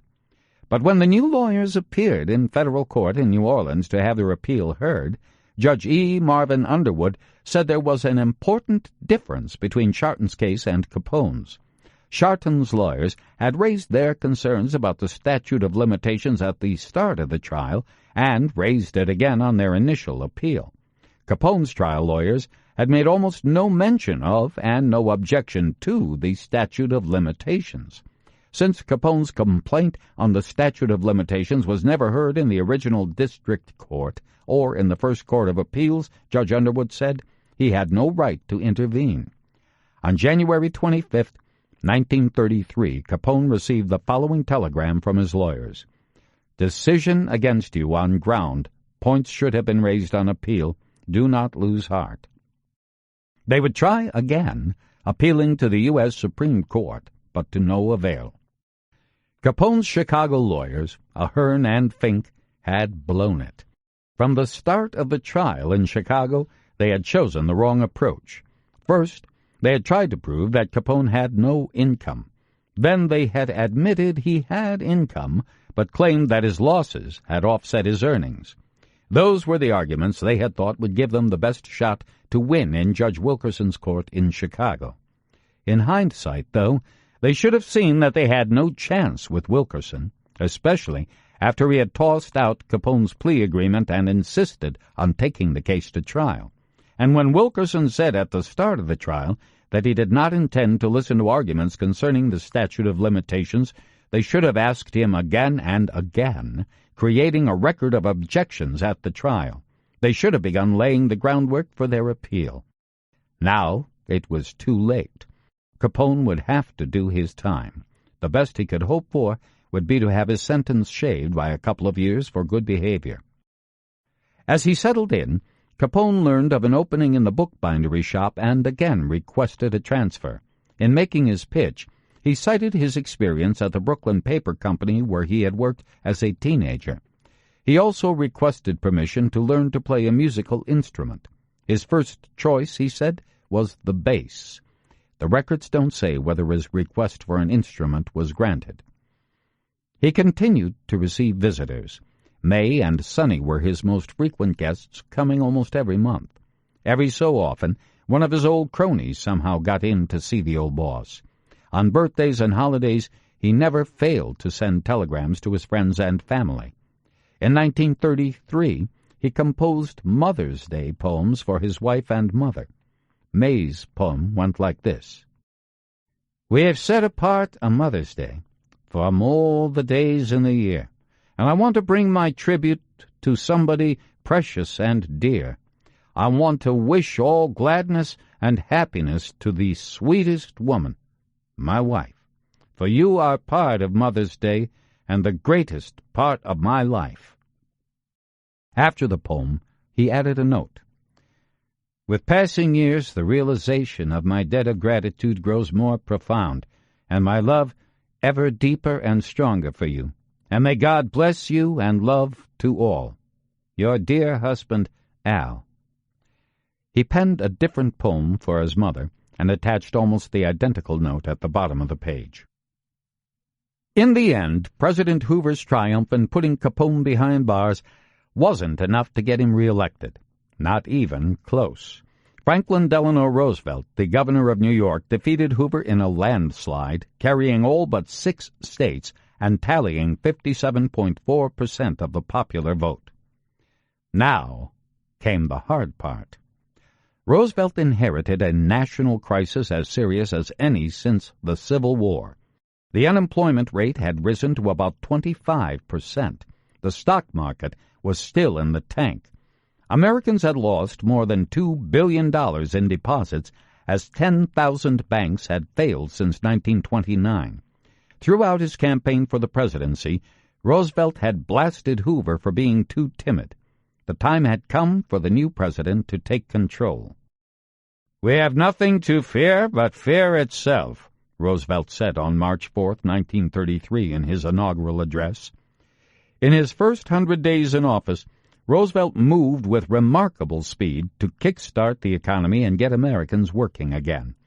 With the help of a cooperative Congress, he delivered the Emergency Banking Relief Act, the Public Works Administration, the Civilian Conservation Corps, the Tennessee Valley Authority, the National Industrial Recovery Act, and the Federal Deposit Insurance Corporation. He also began dismantling prohibition. By the end of 1933, booze flowed freely again. It may or may not have helped boost the economy, but it certainly made people feel better. Hoover bounced back, eventually. Upon leaving the White House, he returned to Palo Alto, California, and became chairman of the board of the Boys Clubs of America, holding the position for the next 25 years. When war erupted in Europe, Hoover, acting as a private citizen, started the Polish Relief Commission, which fed 300,000 Europeans and saved countless lives. In 1946, when famine threatened much of Europe, Hoover, now 72, traveled 35,000 miles in 57 days and designed a massive relief organization that once more rescued untold thousands of people from hunger and starvation. In 1947, Congress asked Hoover to offer recommendations for a complete reorganization of the executive branch of the federal government. Roughly 70% of his cost-cutting, efficiency-boosting recommendations were made law under President Harry Truman. By 1947, many Americans had begun to recognize Hoover's integrity and to realize that he could not have prevented the Depression. That year, Congress voted to rename the Boulder Dam in his honor. When the former president died in 1964, at age 90, more than 75,000 people attended his funeral service in Iowa. "Being a politician is a poor profession," he wrote late in life in reply to a letter from an American school student, aptly summing up his career. "Being a public servant is a noble one." The Roosevelt administration also worked fast on matters unconnected to the Depression. On August 1, 1933, Attorney General Homer S. Cummings wrote a memo suggesting that the government might be served well having a special prison in a remote place, on an island or in Alaska, so that the persons incarcerated would not be in constant communication with friends outside. Cummings believed that the general prison population would be more easily rehabilitated and controlled if the most troublesome criminals were pulled out. Capone wasn't violent, but he was certainly a nuisance to the feds, with the seemingly endless string of newspaper stories documenting his underwear selection, his ongoing contact with the underworld, and his repeated judicial appeals. A week after his initial memo, Cummings selected Alcatraz Island for the new maximum security prison. Alcatraz is a craggy, thumb-shaped rock that sits in the middle of San Francisco Bay like a scab on a gorgeous face. The Golden Gate Bridge, then under construction, rises just to the west, Berkeley and the Oakland Hills to the east, and the glittering hills of San Francisco to the south. The island already contained an old military prison, so it didn't take much time or money to get it ready for new inmates. Gun galleries, gates, and watchtowers were added. The result was one of the strangest prisons ever built. With dense fogs and chill winds blowing in from the Pacific, sailboats, fishing vessels, and ferries churning the water, and waves lapping at the island's shore, the place was stark yet beautiful, isolated yet surrounded with the bounties of life. If the gleaming lights of San Francisco tempted prisoners to escape, the icy, swirling waters usually would change their minds. On August 19, 1934, Capone and 42 other prisoners from Atlanta were loaded on a specially equipped train, shackled to their seats, and transported cross-country to San Francisco. They were joined at Alcatraz by more than 100 inmates from other prisons around the country. The feds never explained why Capone was assigned to Alcatraz, but it seems fairly clear that it was a public relations move. Capone had not hurt anyone or threatened to hurt anyone during his time in prison. He had not attempted escape, nor did anyone believe he was considering an attempt. But the federal government wanted publicity for its new prison. It wanted everyone to know that Alcatraz was the toughest slammer in the land. It wanted criminals everywhere to fear being sentenced to time on the rock, as Alcatraz quickly became known. And if the feds had learned one thing from their ongoing relationship with Capone, it was this: the man got headlines. Capone, prisoner number 85, was assigned to cell 181. Like all the other cells, his was 9 feet long and 5 feet wide, with bars overlooking the cell block and little natural light. Prisoners were roused from bed at 6:30 each morning. They had no radios. They were permitted to shave 3 times a week with razors that were passed through the bars and then immediately recovered by guards. Capone's first job was in the laundry. When he and the other inmates weren't working, they were allowed to smoke, talk, read books, and play musical instruments, but not to congregate. Mind-numbing isolation was intended to be a big part of the punishment on the rock. At Alcatraz, Capone seemed determined to improve himself. On June 1st, 1935, his library card showed he had borrowed the following books: Common Errors in English Corrected, Rudiments of Music, How to Enjoy Music, American Home Book of Building, Practical Flower Gardening, Sailing Alone Around the World, and Life Begins at 40. That same year, in his application for parole, he wrote, "I am 36 years old, and all of my life I have always tried to be a man. I have always keep my word. At no time did I ever steal or force anyone to give me anything by force. I have keep up all of my family all of the time, and the good Lord knows I have and intend to keep on doing so all my life. I have made mistakes, all of us have, but sure hope and pray for no more, and will prove it if given one more chance, as I sure owe to my dear son, wife, mother, and the rest of my family for the grief I have caused them." He wrote often to May, promising he would be different when he returned home. Part of being different, it seemed, included ditching a woman with whom he had had an affair. He never mentioned the woman's name, nor did he say when and where the romance had occurred. In a letter dated March 3rd, probably 1935, he gushed, "Now, dearest, let us forget business and unpleasant happenings, and let me tell you, dear, that I love and adore you more now than ever. When your dear dad gets lucky and comes home again into your wonderful arms, it will be a new daddy, and yours alone. So please, dear, believe me, as I sure will prove it to you later. I love you alone, and forgotten all about the other party." Though he regularly attended chapel, it was music, not religion, that seemed to offer Capone the greatest solace. When he wasn't reading books, he taught himself to play the banjo and mandola, an 8-stringed teardrop-shaped instrument similar to a guitar. In one letter to Sonny, he said that he had seen the movie Rainbow on the River in prison, ordered the sheet music for piano, and transposed it for mandola. "Son of mine," he bragged, "when I come home, I will play not only that song, but about 500 more, and all mostly theme songs from the best shows. In other words, Junior, there isn't a song written that I can't play." At one point, while at Alcatraz, Capone composed an original song called Madonna Mia. The lyrics went like this: "With your true love to guide me, let whatever betide me, I will never go wrong. There's only one moon above, one golden sun. There's only one that I love, you are the one." He gave the sheet music to Vincent Casey, a young Jesuit priest who visited inmates at Alcatraz and counseled Capone every week for 2 years. Prison may have brought out the artistic and religious side of Capone, but his time at Alcatraz was not entirely serene.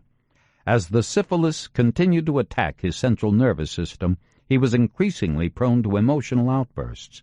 He lost his temper and yelled at inmates and guards, seemingly for no reason.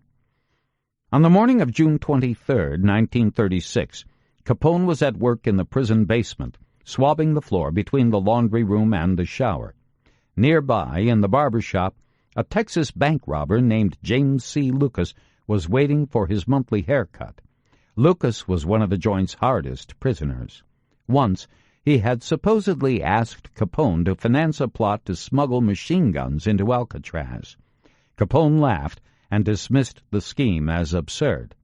Whether that encounter was the cause of the trouble or not, Lucas was ready to explode. While Capone was mopping and the barber was distracted, Lucas grabbed a pair of scissors.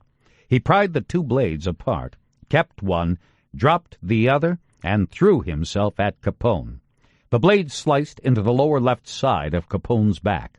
Capone wheeled around and clobbered Lucas with a fist to the face. Lucas flashed the blade again, catching Capone on his left thumb. Somehow, Capone got hold of his banjo. Prison reports on the incident didn't say why he happened to have the banjo nearby, picked it up, and swung it like a club at his attacker. After that, a guard jumped in and tore the men apart. Despite the 2 gashes, Capone was not badly hurt. No organs had been punctured. The tip of the scissor blade was still embedded in his thumb, but it was easily removed by doctors. From time to time, the press reported other attacks on Capone, but the warden usually denied their occurrence, and prison records show no other serious incidents. Most of the time, he was a well-behaved inmate. On Saturday, February 5, 1938, Capone showed up in the prison mess hall wearing his blue uniform, which was supposed to be worn only on Sundays and holidays. A guard told him to go back to his cell and put on his gray coveralls. He went back to his cell, changed, and then returned to the mess hall and drank a cup of coffee. When he finished, instead of returning directly to his cell, he wandered aimlessly as if lost. When he finally made it back to his cell, he threw up and sat down on the toilet, where he began to mumble incoherently. When the guard came to see what was happening, Capone was writhing on the floor. He was taken to the prison hospital and restrained. "Guess I'm a little wacky," he said when he finally came around. "What happened, Doc?" Capone's syphilis was attacking his brain with greater force. "I am very much of the opinion that the case is one of general paresis," said his doctor, referring to the inflammation of the brain that leads to dementia and paralysis. Within days, word leaked to the newspapers that Capone had lost his mind. His wife and brother frantically phoned the warden and sent him telegrams, searching for answers. The warden replied with a telegram on February 9th that said Capone was quiet, communicative, cooperative, apparently comprehends his condition. A week later, Capone had made enough of a recovery to write to his son, who was enrolled at the University of Notre Dame, studying to be a lawyer, but contemplating a switch to medicine. He assured Sonny that he was fine. When he returned home, he informed his son, "We 3 will be the happiest in all God's creation." Delicately, without the least bit of bossiness, he urged his son to stick with his plan to get a law degree, at least until Capone was out of prison and the whole family could discuss the decision. "Give your mother 1,000,000 kisses for me," he closed. All through 1937 and 1938, his wife, mother, and brother Ralph, his prison term complete, sent frequent letters to the warden, trying to get a better sense of Capone's medical condition and his prognosis for recovery. The answers were vague and unsatisfying, and on at least one occasion May was urged by the warden to put off a scheduled visit. In the spring of 1938, with only about a year to go on his federal sentence, Capone wrote to his mother, pledging that his health was improving and that he would be fine by the time he came home the following year. "Mother dear, please do not worry no more about your dear son, as God has been good to us, Mother," he wrote. "Tomorrow I will go to Mass, and that means prayers for you and for the rest of our dear family." But his personality was changing like the San Francisco weather. Fog replacing clarity, and clarity replacing fog unpredictably. At times he seemed irritable and childish. At other times he took a complete departure from reality. Even when he was fairly well grounded, though, he spoke in grandiose terms of his plans to build factories employing tens of thousands of men. He promised to alleviate the widespread poverty of Mexicans in America. He said habitual lawmakers should be segregated from society to prevent the contagion of their criminality. For the prison doctors who impressed him as competent and kind, he promised to build hospitals and put them in charge. "His mood is happy, and he has no enemies," one of his doctors wrote. "He still has some disturbances of consciousness at times as his mind wanders, and he hears God and the angels verbally reply to his prayers, etc. He, however, retains partial insight into these and says he probably imagines some of the things he hears." One day, in the summer of 1938, Capone picked up his bedpan and used it to batter the head of an inmate named Ryan, who had been mopping the bathroom and had asked Capone to empty his waste elsewhere. The blow to the head left Ryan with a small cut, nothing serious, but the attack was one more sign of Capone's seesawing emotional state. By the autumn of 1938, his doctors were considering a more dramatic course of treatment. At the time, in advanced cases of syphilis, patients were injected with the malaria virus. The elevated body temperatures brought on by malaria were believed capable of destroying the syphilis organism. It was a risky treatment. The malaria had to be allowed to burn hot and long to kill the syphilis, but not so hot and long that it killed the patient or caused brain damage. Doctors would use quinine to fight off the malaria and reduce body temperatures after they felt the fever had done its job. Though the doctors at Alcatraz had little experience treating syphilis with malaria, Capone signed a letter giving them permission to proceed. Ralph also signed off on the decision. But during one treatment on September 16, 1938, something went wrong. Capone felt a deep chill, followed by a huge spike in temperature to 104 degrees. He became confused and tore apart one of his prayer books. When he began having severe convulsions, doctors quickly shot him full of quinine to bring down the fever, along with a dose of morphine to reduce the pain. One of his doctors, Romney M. Ritchie, wrote that the attack strongly suggested an embolism, or obstructed artery, perhaps resulting from the malarial chill. For days afterward he remained disoriented, noisy, and restless. Twice he soiled his bed. Undeterred, the doctors tried again less than a month later. This time they came even closer to killing him. His temperature soared to 105 degrees. "At the time of his last chill," wrote one doctor, "he had a violent seizure, and it was felt that it might be the end of him. Morphine had no effect upon the convulsions, but intravenous quinine was effective, and the malaria was terminated. Further attempts at malarial therapy would be ill-advised." Eventually, the prison psychiatrist noted that Capone appeared to recover from the malarial treatment and suffered no evident long-term damage. A layman, he reported, would notice little about him to suggest abnormality. But weeks later, Capone was still not in good shape. His memory was patchy. His emotions were under control only sporadically. His thoughts, according to his psychiatrist, were superficial and lacking in purposeful direction.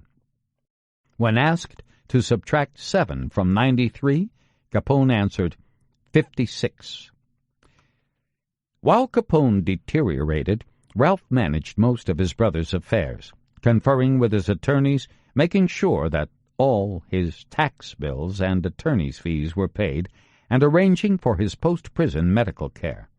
Ralph was out of the booze business, but still doing work appropriate to his old nickname of Bottles. He toiled as a salesman for Waukesha Waters of Chicago, which billed itself as the purveyor of the finest domestic and imported waters. In all likelihood, he was still involved in running what remained of his brother's old criminal enterprise. But it wasn't much. The end of Prohibition took most of the cash out of Capone's mob. The tax convictions of Jack Guzik and Al and Ralph Capone had destroyed much of the outfit's business network. Some of the outfit's men remained active in gambling, some ran nightclubs and restaurants, but there was nothing or no one left to hold together the scattered pieces of what had once been the Capone empire. Jack McGurn got out of the machine-gunning business and played a lot of golf after Capone's imprisonment.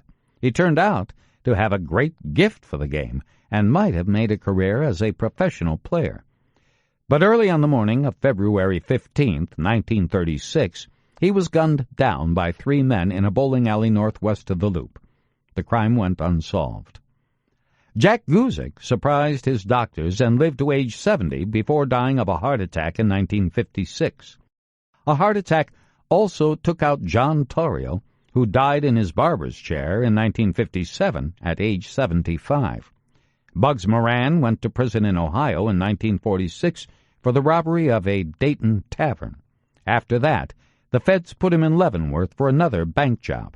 He died there of lung cancer in 1957.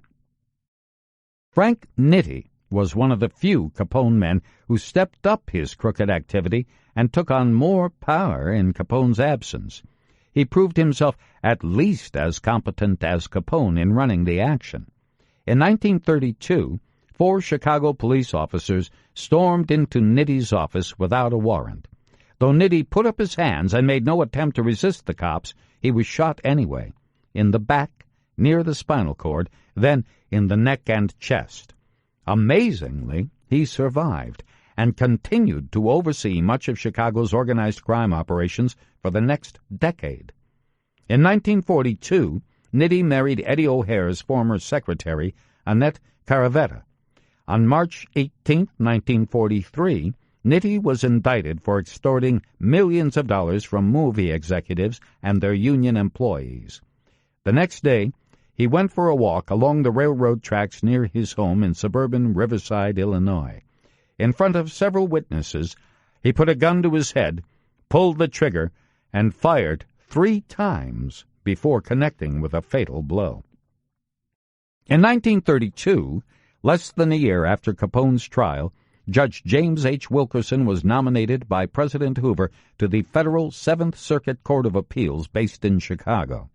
The announcement from the White House said the nomination was made in recognition of his fine service in the war on gangsters and organized crime. But Wilkerson ran into stiff opposition during Senate confirmation hearings. Lobbyists for organized labor, still furious about the role the judge had played in 1922 in breaking up a nationwide railroad strike, fought hard to prevent his promotion. In the end, Senate Democrats blocked the nomination.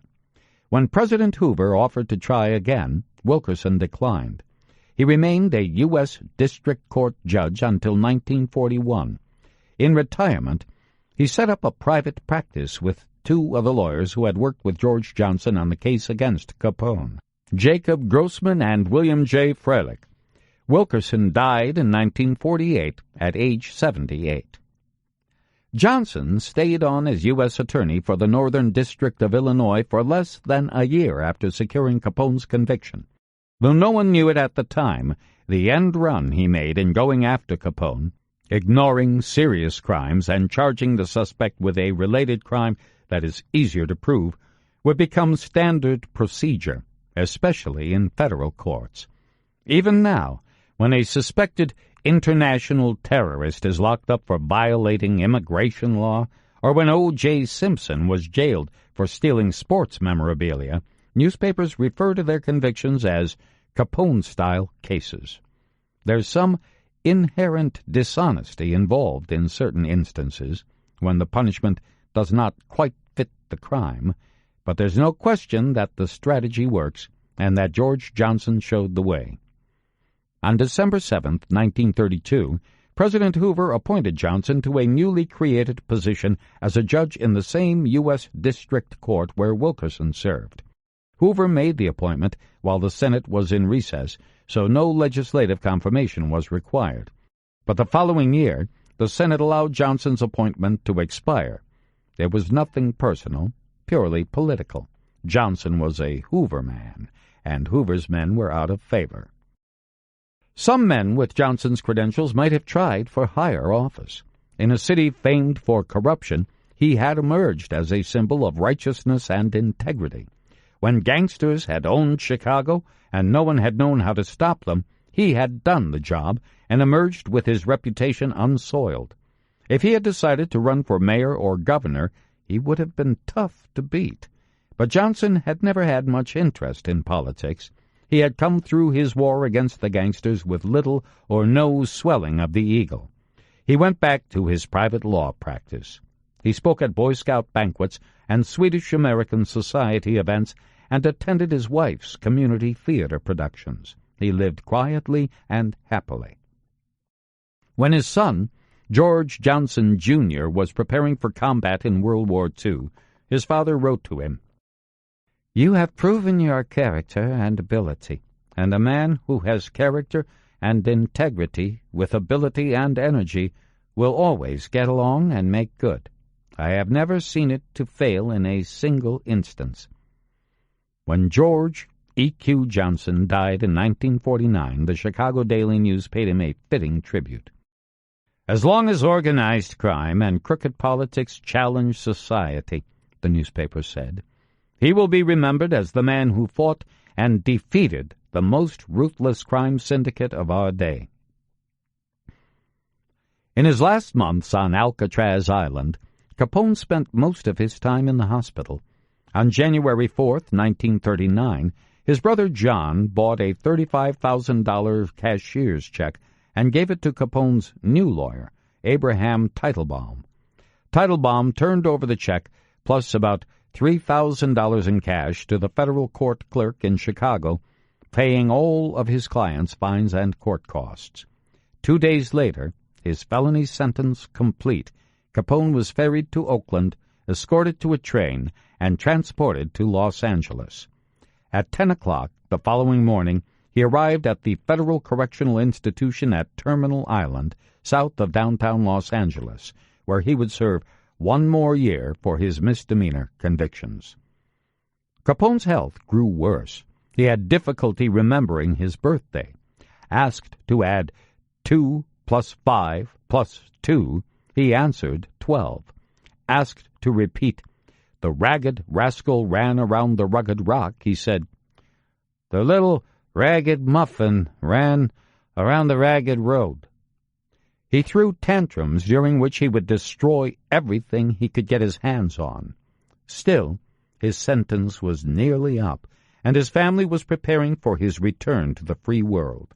The only question was whether Capone was still capable of functioning in it. Doctors thought not. They urged the family to put Capone in a hospital. Before Capone went free, he had to pay an additional $20,000 in fines connected to the misdemeanor counts. On November 3, 1939, his brother John paid with checks. Where was all this money coming from? The government was still trying to get Capone to pay more than $300,000 in back income taxes, and getting nowhere. They had scoured Capone's financial records looking for assets they might seize, and had taken a lien against his house on Palm Island to no avail. If Capone had money stashed somewhere, the feds couldn't find it. On November 8, 1939, Eddie O'Hare left his office at Sportsman's Park and got in his car. He set an automatic pistol on the seat beside him and took off toward the Loop. On a busy stretch of Ogden Avenue near Rockwell Street on the city's southwest side, another car drew alongside O'Hare's. O'Hare gunned the engine and tried to get away. 2 shotgun blasts flew from the approaching car. The driver's side window of O'Hare's car shattered into tiny pebbles. His head and neck burst open, and blood sprayed across the car's steering wheel and windshield. He died instantly. The car flew across the street, careened a few seconds along a trolley track, and smashed into a light pole. Initially, police investigators thought O'Hare had probably been killed in a dispute over racing receipts from Sportsman's Park. But in the days ahead, cops and reporters speculated that O'Hare might have been killed on orders from Capone as punishment for helping the feds in their investigation of his income taxes. After the hit, 2 former inmates from Alcatraz told newspaper reporters that Capone had been angry at Fast Eddie and wanted him dead. Capone's medical records show that he frequently expressed anger at his own attorneys for their poor performance at his trial, at Judge Wilkerson for his apparent bias, and at the newspaper magnate William Randolph Hearst for what Capone perceived to be years of unfair coverage. But if he ever mentioned O'Hare, the psychiatrist never noted it. Capone could have ordered the hit on O'Hare. Though his mind was turning to mush, he had moments of lucidity. Newspapermen at the time of the murder speculated that Capone initiated the attack to send a message that he was back in business. Chicago, beware. That seems unlikely. Capone was neither capable of nor interested in picking up where he left off. But he might have had another motive. The family needed cash, lots of it, to pay Capone's fines and to see that he got the best medical care possible upon his release. In rounding up money, the Capones might have gone to O'Hare. After all, Capone and O'Hare had been partners in the racing business. While Capone sat in prison, O'Hare had grown fantastically wealthy. He owned Sportsman's Park, the Chicago area's most popular horse racing venue at the time, had a big stake in the Chicago Cardinals, one of the city's 2 professional football teams, and was in the process of working out a deal to start a roller derby league that would cover much of the southern United States. He owed much of his success to Capone, and Capone may have remained a silent partner in his organization. If the Capone family felt O'Hare was holding back on them in their time of financial need, or if they felt like he had received more than his fair share, they might have made him pay with his life. On the other hand, O'Hare had never stopped serving as an informant for the feds, which meant that any number of criminals might have wanted him dead. As if to remind the world that some things in Chicago hadn't changed, the O'Hare murder went unsolved despite a great wealth of clues and any number of motives. After the assassination, Frank Wilson, formerly of the Internal Revenue Bureau and now chief of the Secret Service, stated publicly for the first time that O'Hare had indeed played a key role in the investigation and conviction of Capone. He described O'Hare as the best informant he had ever had. But Easy Eddie O'Hare's greatest legacy turned out to be his son, Edward Henry Butch O'Hare. The elder O'Hare had always had high hopes for the boy. When Butch decided he wanted to attend the U.S. Naval Academy at Annapolis, Maryland, Eddie may have pulled strings on his son's behalf. He certainly had the connections, both in Missouri, where Butch went to high school, and in Illinois. Did Eddie offer information on Capone in exchange for a favor on his son's admission? No one knows. But Butch did attend Annapolis, and he did become a Navy fighter pilot. On February 20th, 1942, a swarm of Japanese bombers roared over the Pacific on their way to attack an American carrier, the USS Lexington. 6 Grumman F-4 Wildcats, one of them piloted by Butch O'Hare, took off to intercept the enemy planes. O'Hare and his wingman were the first to reach their targets. But when his wingman's guns jammed, O'Hare found himself alone in confronting 9 Japanese bombers. He soared straight at them, attacking the planes one by one, darting and diving until 5 went down and a 6th took damage. Just as O'Hare ran out of ammunition, support arrived to finish off the depleted Japanese attack force. The Lexington was saved. In awarding Butch O'Hare the Medal of Honor, President Roosevelt described the pilot's accomplishment as one of the most daring, if not the single most daring action in the history of aviation. Less than 2 years later, he was shot down over the South Pacific and killed. In 1949, Chicago named its principal airport in his honor. After 7 years, 6 months, and 2 weeks of federal confinement, Capone was finally set free on November 16, 1939. To avoid detection by the press, he was taken by train to Pennsylvania and met by his family. From there, the Capones drove to Union Memorial Hospital in Baltimore, where Al would be treated by the eminent syphilis specialist, Dr. Joseph Earl Moore of Johns Hopkins University. At first, the family thought Capone would remain in Baltimore for a few weeks. He wound up staying a few months. There are no details on the course of his treatment, but there was only so much the doctors could do. Even penicillin would not have saved him.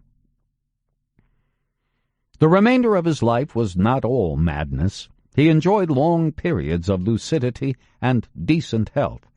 After his release from the hospital, he spent most of his time in the house at Palm Island, lying about in his pajamas, smoking cigars, casting a fishing line into Biscayne Bay, and playing cards. Sometimes a friend would pick him up and take him to a driving range where he practiced his golf swing. After a few months, he was well enough to go out occasionally to nightclubs and restaurants. Old friends dropped by, but Capone seldom spoke of his former bootlegging life. He seems to have a blank memory about that phase of his life, his doctor told the Associated Press in August 1940. He is more cheerful than before, but he isn't a well man by a long shot. That same summer, a federal judge ruled that Capone still owed the United States $265,877 in back taxes. Summoned to testify about his ability to pay, Capone at first claimed he was too ill to appear in court.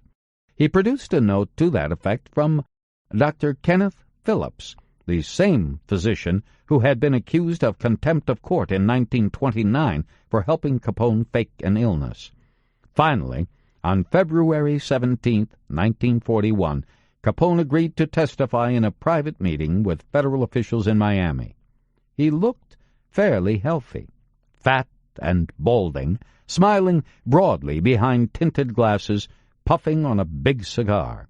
He wore a striped suit with a straw hat and a white bow tie. He claimed in the meeting that he had no income and very few assets.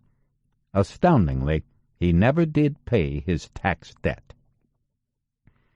A few years later, in about 1945, the Capones received a surprise.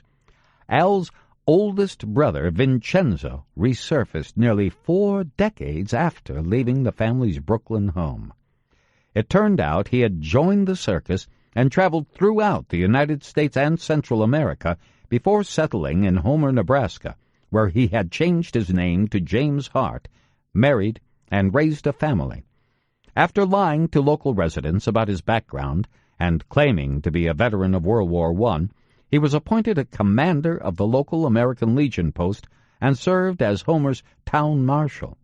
In the early 1920s, while his younger brother had been making a name in bootlegging, Hart had served as a special officer for the Indian Service, investigating liquor sales to Indian tribes. Twice he had been charged with murder, and twice he had been acquitted. When he was caught stealing from shops in Homer, including his father-in-law's grocery, he was dismissed as town marshal. When the American Legion learned that he hadn't served in the war, he was relieved of his membership. Finally, he reconnected with the Capone family and asked if he could borrow money. Teresa was the only one who recognized him.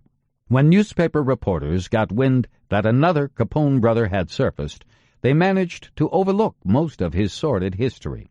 The irony for the newspapermen was too great to resist.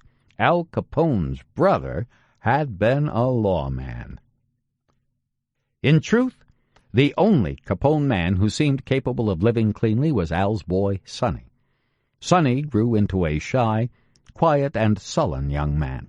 He never tried to get into his father's business and never tried to cash in on his famous name.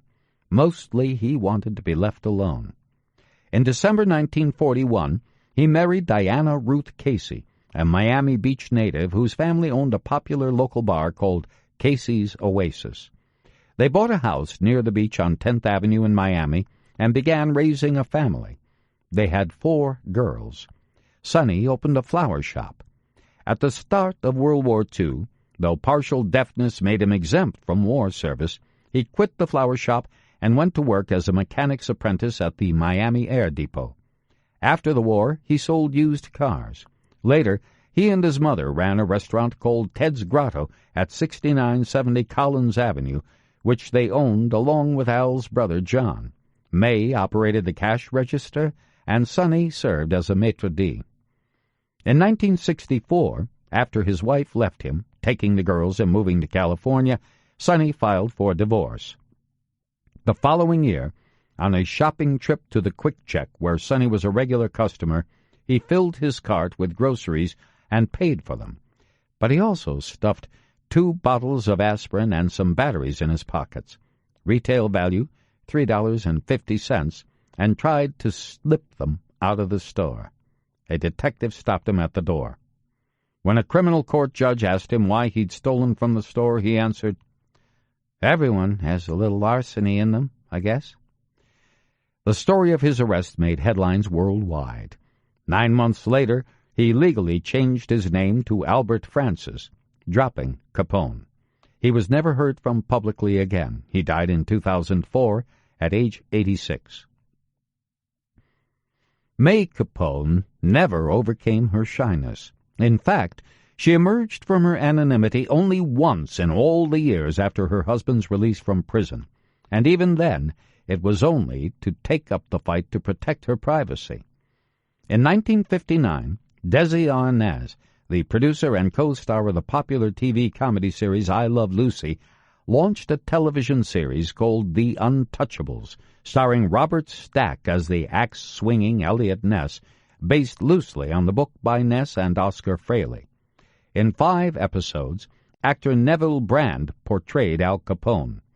The series infuriated May.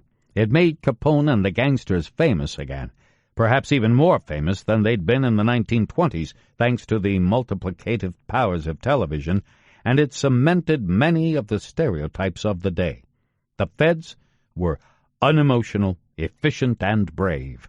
The gangsters were wisecracking and dim-witted, but most of all, cold-blooded. Sonny Capone tried to intervene. He had gone to high school with Desi Arnaz in Miami. But when he called Arnaz and asked him to cancel The Untouchables, Arnaz refused. The show was a huge success, running for 4 seasons, making Eliot Ness a household name. Finally, May sued. In her complaint, she said that she and her son were running a restaurant, not bothering anyone and trying to avoid publicity when Desilu, Arnaz's production company, CBS, and the show's sponsor, Westinghouse, forced them back into the spotlight. As a result of the unwanted attention May claimed in the lawsuit, Sonny's children were mocked at school, and Sonny and May were forced to sell their restaurant and open at a new location. A federal judge ruled that the television show had indeed overstepped the bounds of decency, but that there was nothing the Capone family could do about it. Al Capone was part of history now, said the judge. His story was fair game. With that, May resumed her private life. In 1986, at age 89, she died at the Hollywood Hills nursing home in Florida. Teresa Capone was long gone by then, having died of natural causes in 1953. Ralph lived to age 80 before a heart attack killed him in 1974. Mafalda died in 1988 at age 76. Those who saw Al Capone in his final days were usually impressed by how healthy he appeared. He looked tanned and happy, sturdy and well-fed, but anyone who spoke to him could see that his mind was melting away fast. "Nutty as a fruitcake," said his old partner Jack Guzik after a visit to Palm Island. By 1942, a limited supply of penicillin had become available, and Capone became one of the first syphilis patients in the United States treated with the antibiotic. But by then it was too late for the medicine to do much good. Capone continued to slide. He suffered seizures, threw fits, and became frequently disoriented. He required the constant attention of an aide. His speech grew more slurred.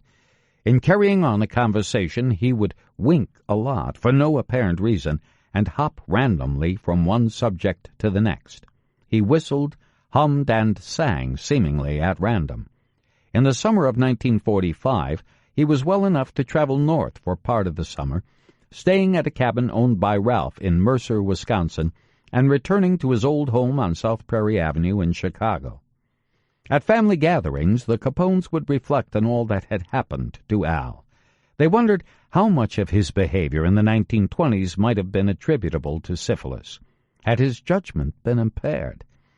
If he'd been thinking clearly, would he have shunned the spotlight? Would he have escaped the ire of the federal government? The Capones agreed that Al had been unfairly made a scapegoat for the failures of Prohibition, but they also agreed that he had brought the troubles upon himself and the family. By 1946, Capone was too unstable to travel. Still, he continued to make news.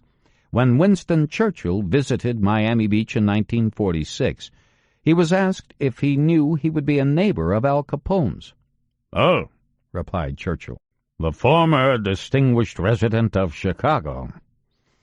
By then, though, Capone's mind was so wasted that he probably would not have recognized the former British Prime Minister.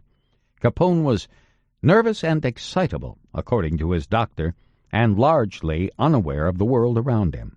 Capone was incapable of leaving home by himself, and had little interest in going anywhere but to the drugstore for Sen-Sen breath mints and Dentyne gum, which he chewed with manic fervor. Like a child, he hoarded candy bars, hiding them in his bedroom. The Associated Press reported that Capone spent his days dawdling with a tennis racket, aimlessly batting a ball into a net with childlike happiness. The nervous chewing of gum and the mindless swatting of tennis balls may have been Capone's way of staving off panic attacks. Memory and fear melted together like wires in a shorted-out machine. All it took was a loud pop or the crunch of car tires to set off one of his paranoid delusions. Suddenly, he would imagine that it was all over, that the assassins had finally caught up with him. He slept not in the master bedroom, but in a smaller room at the front of the house, overlooking the front lawn, so he could see and hear the automobiles coming down the road. In Chicago, when he had been among the world's most fearsome men, he had seldom been seen carrying a gun. But he had had a calling card, a signature way of killing, and everyone had known it. A car would come out of nowhere, a window would roll down, and the nose of a Tommy gun would emerge, barely visible. Then, before anyone could duck for cover, a flash of orange would light the inside of the attack car. A sharp would echo through the night, and the death car's engine would roar as its driver made his escape. That was the Capone way, quick and terrifying. Now, though, he might have prayed for such a quick ending. Though he appeared to be in no pain, he was a lost soul. On January 18th, 1947, he marked his 48th birthday. It was a quiet celebration, spent with family. At 4 a.m. on January 19th, he collapsed with what appeared to be a stroke. A Catholic priest came to the house and administered the last rites. For the next 14 hours, Capone lay in a coma. The United Press reported him dead. Reporters camped out beyond the gates of his home waiting for news. Ralph Capone brought them bottles of cold beer. Then, to everyone's surprise, he snapped out of it. He rallied briefly, but soon after he contracted pneumonia. Doctors and nurses and relatives cared for him around the clock for the next 6 days. On January 25th, America's most infamous criminal died. His wife, son, mother, sister, and 2 of his brothers were by his side. Capone was laid to rest in a new suit, double-breasted and dark blue, with a black tie, white shirt, and white shoes. His attorney told reporters that the gang chief left no will and no inheritance. The Palm Island home, according to the lawyer, was mortgaged to the hilt. The Tribune bade him farewell with an editorial that said, "Al Capone was a vile influence on Chicago from the day he came here until he was finally rendered harmless by an occupational disease of his original vocation of pandering." His body was shipped to Chicago by car, with Ralph Capone along for the last ride. On February 4th, a bitterly cold, gray day late in the afternoon, his casket was lowered into the earth between those of his father and his brother Frank at Mount Olivet Cemetery on Chicago's far south side. The crowd on hand was small. Reporters appeared to outnumber mourners. There were no emotional tributes, no long eulogies, just a few perfunctory words from a priest who felt he owed it to Capone's devout mother to perform the ceremony. A few years later, the family moved Capone's body to Mount Carmel Cemetery in the western suburb of Hillside. More than 60 years later, visitors from around the world travel to see the final resting place of the man whose name and image remain synonymous with crime.